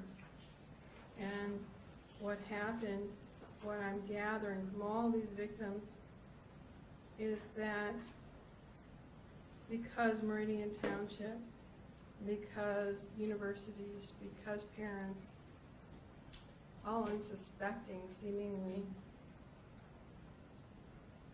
defended him, he felt untouchable. So he continued to touch children for his own pleasure. I have heard what Ms. Randall has said, and I applaud her words. And I can't imagine not being believed while her father is dying. So she's grieving the loss of her childhood and the loss of a parent. And that is immeasurable pain. So I thank her for her words. Next. Judge, the next survivor has also written a statement that we will be reading on her behalf. We have reviewed that statement. It is not, does not provide any identifying information. She does wish to remain anonymous, and we're going to be referring to her as victim 2. And Ms. Liddell will be reading that. Thank you. She has a photograph to present to the court. May I approach her? You may. Thank you.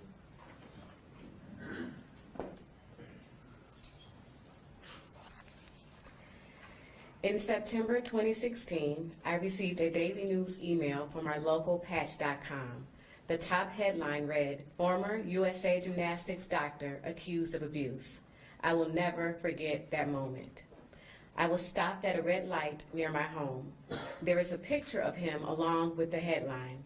I had to pull my car over. I dry heaved in the street while sobbing uncontrollably. I was disgusted by myself and my body. I felt dirty and helpless, so very lost and so very sad. I called the Michigan State Police Department that day, and after 5 years of silence, I reported his abuse.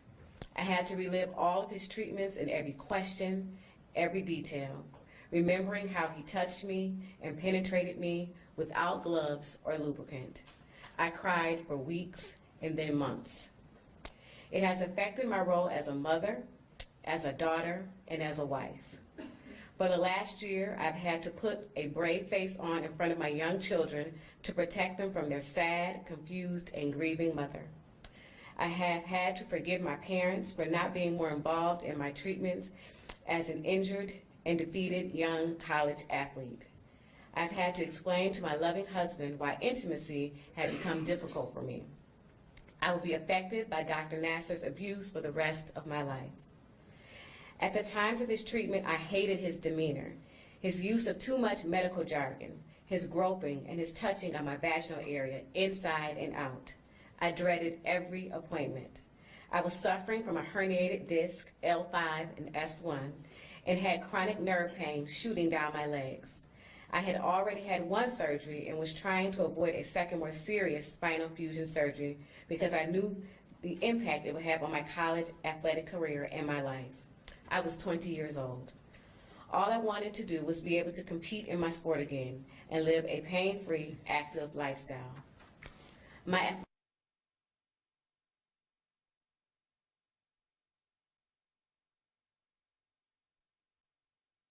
at the University of Michigan.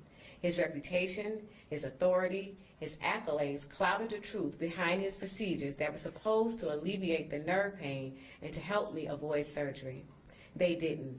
I had to have that spinal fusion surgery. But not before I endured several sessions of pure torture and agony. Each treatment was an hour. He massaged my breasts, buttocks, groin, hips, and would end what would felt like endless digital penetration. Dr. Nassar never stopped his hands. His treatments made me feel like I was an animal, a piece of meat. I remember using a rough paper towel in his office after treatment to wipe him off of me before leaving the exam room. I remember being sore inside.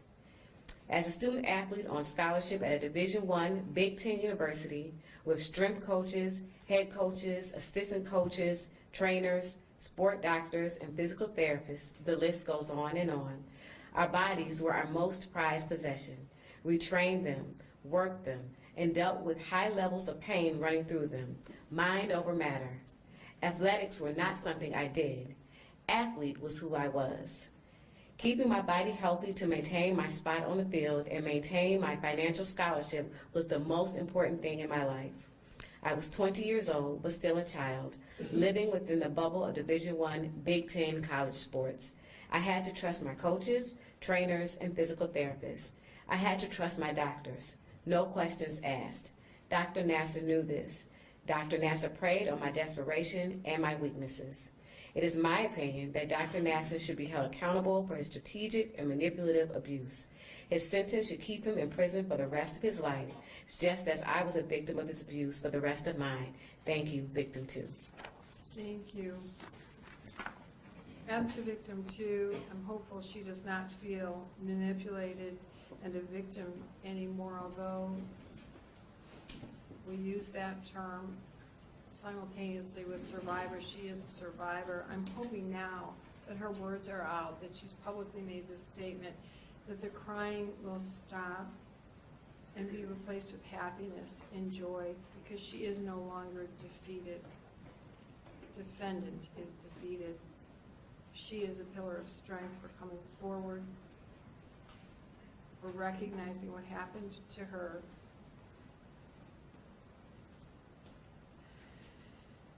and for joining in with the other victim survivors.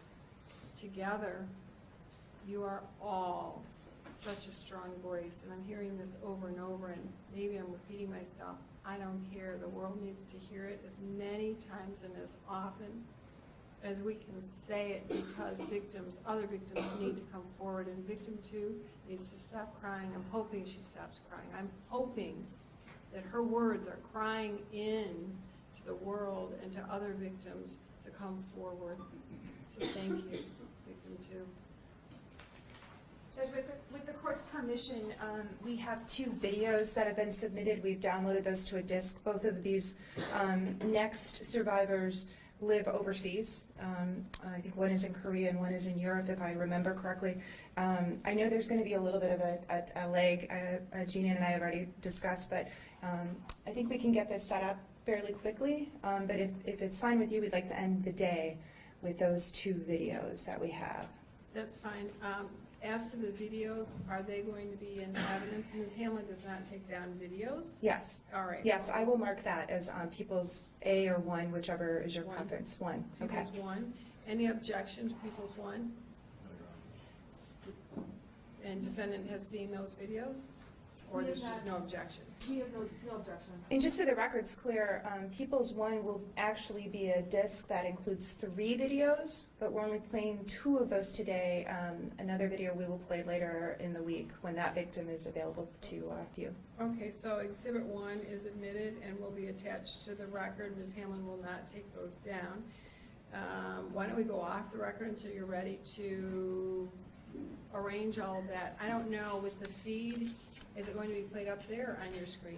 I believe we've discussed this and we went through a practice run on Friday. We will be using the Polycom system, so the folks that are in the courtroom, in Judge Dragonchuk's courtroom, will not be able to see this, as I believe we will need the audio and video equipment and not on the screen. All right, so if the folks in Judge Dragonchuk's courtroom, while we go off the record for a few minutes, my law clerk can go and see if any of them want to come in to watch it. And we will turn that system off for the rest of the day. We'll do these 2 and then we'll end for today. Yes, and these 2 survivors are okay with being publicly identified and disseminated and recorded as well. Yes. All right, then let's go off the record until you advise us. Thank you. My name is Anna Ludes. I'm 25 years old and I'm from Bedford, Canada. I was a member of the Michigan State University women's rowing team from 2010 to 2014. During this time, I was 18 to 22 years old. Larry Nassar sexually assaulted me under the guise of medical treatment throughout my 4-year period at MSU. When I was 13 years old, I started rowing and immediately fell in love with the sport. Out on the water, not only did a group of like-minded people working together and striving for excellence surround me, but I also felt at peace. My favorite times were the early morning rows.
desperate to get the best help I could possibly get so that I could row to the best of my ability. I was referred to Larry Nassar, who would come to MSU training room a few times a week, and he was described as the best of the best. I was in pain, and I felt so lucky that he would take the time to help me with my injury. At the time, he was the doctor you would beg to go see. And I felt so special and lucky that he would take the time to help me. But it turned out he was a molester. I remember the first time the Nassar assaulted me.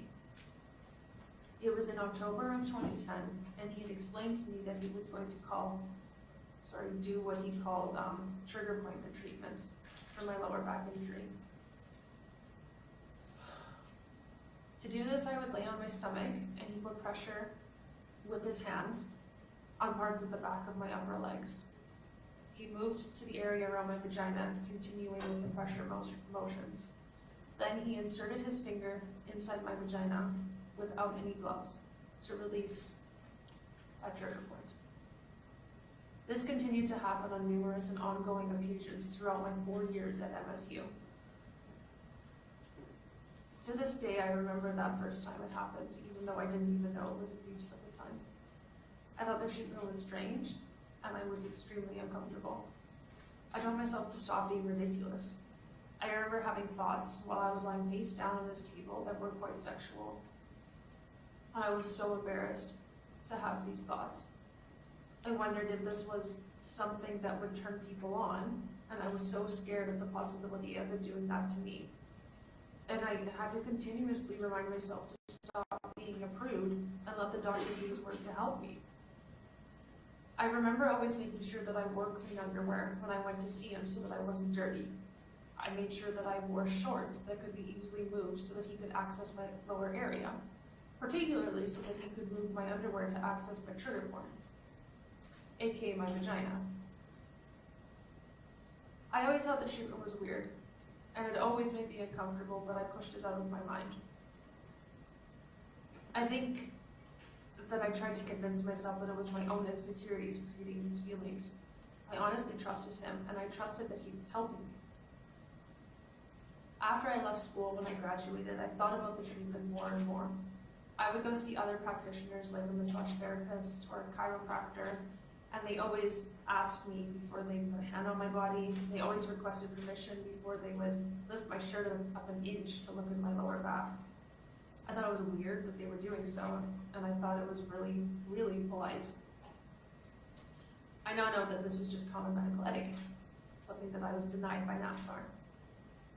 I left Nassar's treatment in 2014 to find normal medical etiquette and ethics strange after having such invasive treatment by Nassar. I now realize that his treatment was sexual assault. Roughly a year and a half ago, I finally accepted that Larry Nassar was sexually assaulting me. And I was so brainwashed by him that I didn't even know it at the time. I trusted someone who wanted nothing more than to get some sort of personal gain out of touching me sexually without my consent and without any sort of protection. I trusted him, and I was only harmed. Today I'm left to deal with the emotional and mental aftermath that Nassar has left on me. I suffer from anxiety, I have panic attacks, and I have symptoms of PTSD. Some days my mind is in such a foggy state and so consumed with what he did to me that it takes almost all my personal strength to make it through the day. I'm never entirely present to where I am because part of my mind is always consumed by this. Through his manipulation, Nassar has caused me to doubt myself. He has crushed my self-confidence, and there are times I doubt my own identity and my own innocence. I've been trying so hard to get back to the person I was before this happened to me, but I can't. That version of me is gone. And I don't even know if this is something that anyone can learn to get past completely. I think we can process it and we can try to heal, but this is always going to be a part of me now. Fighting through this is completely exhausting. And it's the most difficult thing I have ever had to do in my entire life. And the pain associated with trying to heal is indescribable. I was tricked into trusting Larry Nassar to the point where I put my own instincts aside, and I was sexually assaulted for 4 years of my life. Because of Nassar, I have to spend the rest of my life trying to heal, and I want nothing more for him to spend the rest of his life behind bars. Thank you to Anna. I want her to know for the record that the defendant will be spending the rest of his life behind bars, that the devastation and anxiety that she feels, I am hopeful by making that statement and knowing that statement went public. That begins her healing, and I acknowledge she will be different. I bet every therapist she talks to will tell her she'll be different. She can't ignore 4 years of abuse, but she can put it behind her and be a better self, a stronger self, a more confident self, that spokesperson that she just became, joining with her sister victims, survivors now. So important. And I find it interesting when she talks about molester, that he is a molester. Molester and monster both start with M, maybe for a reason. But this monster will no longer be able to bother her or anyone else. And I'm hopeful that knowing that she can begin that journey. From a survivor who has authorized us to publicly identify her and transmit and record this statement. Her name is Lindsey Schuett, and it's spelled Lindsey. Her last name Schuett, Schuett. Thank you. You may proceed.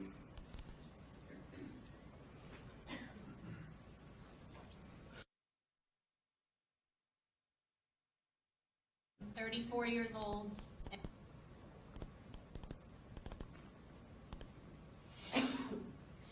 My name is Lindsey Schuett. I am 34 years old, and I currently live and work in South Korea. Judge, if I can, I'm going to start at the beginning. Sure. Okay. My name is Lindsey Schuett. I am 34 years old, and I currently live and work in South Korea. I was abused by Dr. Nassar when I was 16 years old in the year 1999. The first appointment that I had with Dr. Nassar in which I was abused, I knew immediately that it was abuse. I had seen a movie, The Hand That Rocks the Cradle, and I felt like I was trapped in some hellish situation that only a movie could dream up. I was quiet for days after. I cried into my pillow at night, didn't know what to do, and then I realized that I was going to be brought back to the doctor if I didn't tell someone or say something. So I found the courage to go to my high school counselor and tell her what had happened to me, that he had penetrated me with his ungloved hand. And she had me call my mother. And I also told my mother that I had been abused by the doctor as well. They failed to report this abuse to the proper people. And worse yet, I was still taken back to them for another appointment. I begged and pleaded with Dr. Nassar. I told him that I didn't like that particular treatment and that I didn't think it helped me. I asked him as nicely as possible not to do this terrible thing to me.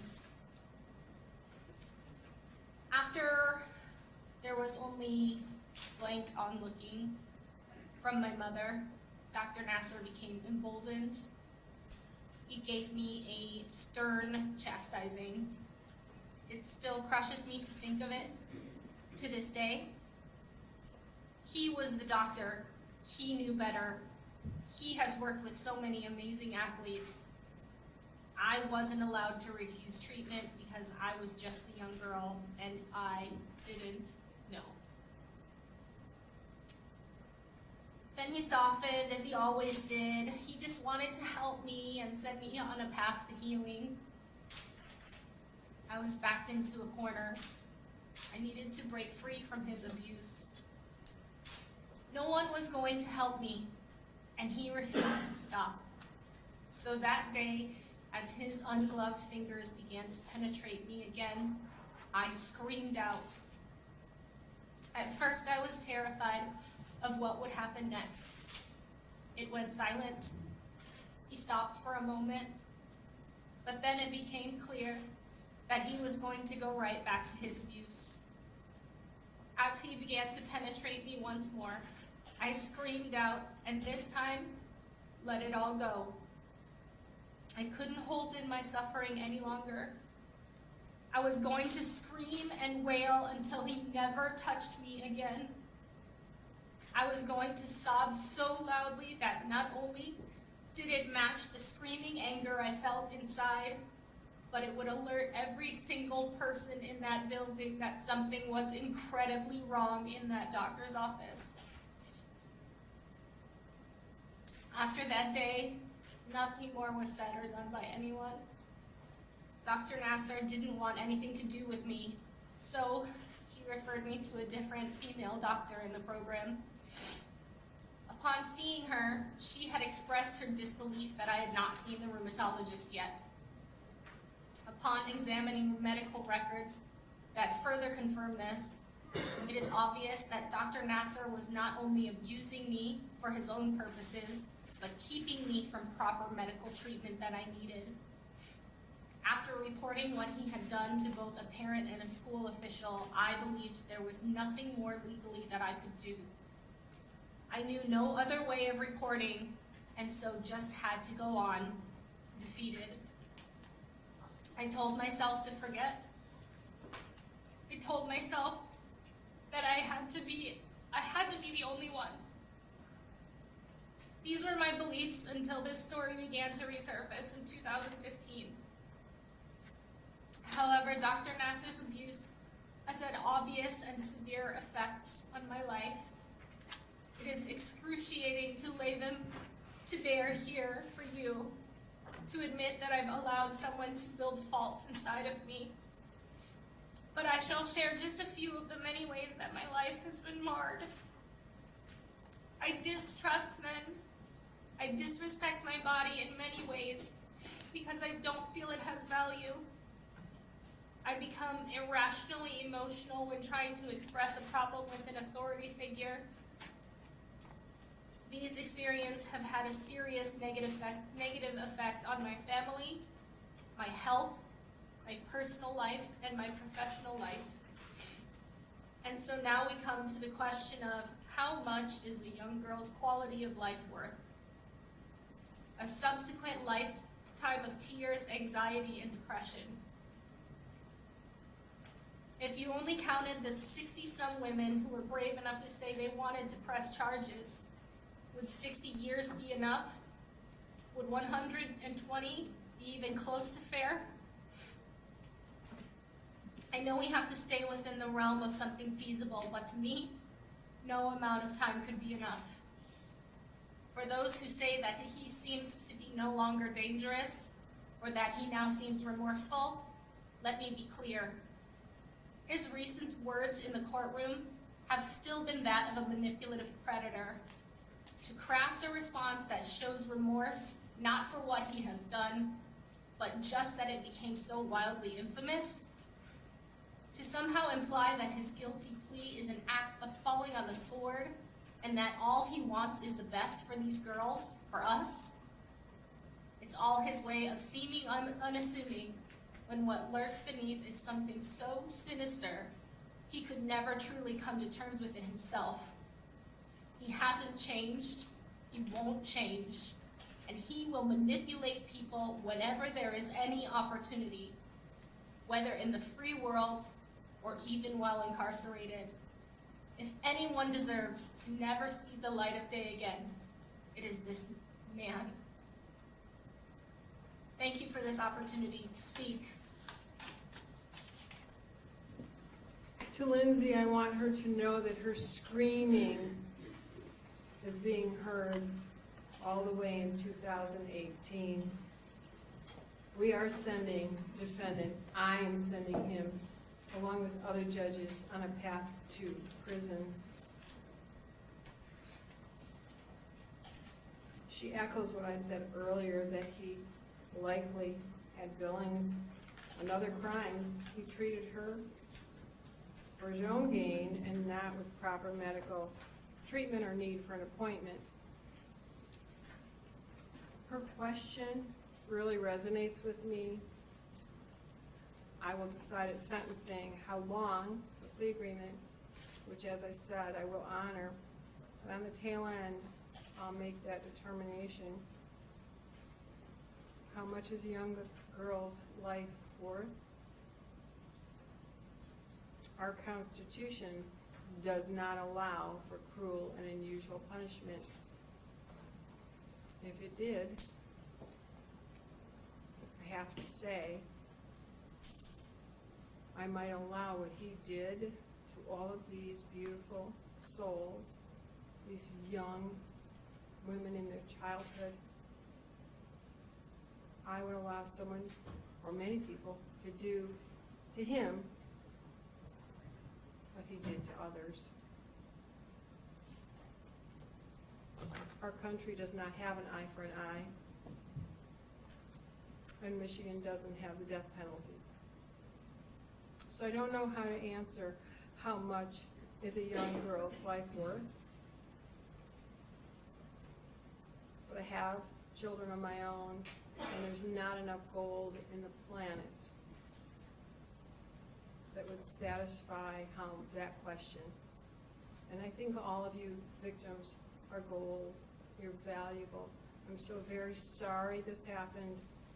And Lindsey, I've heard your scream. I will make a tough decision. I hope you will like it.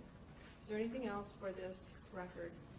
Nothing for today. Thank you very much, Ron. On behalf of plaintiff, any other issues, or the people, I'm sorry, on behalf of the people, are there any issues we need to deal with today? Nothing today. We'll remind the court that we have a Polycom video feed set up with Boston tomorrow at 11 o'clock, as close to 11 as we can. Thank you. On behalf of defendant, is there anything we need to address? Not on the record, Your Honor, but if we could talk to you for just 1 minute, we would appreciate it. Thank you. That's all for today's record. Counsel, please join me in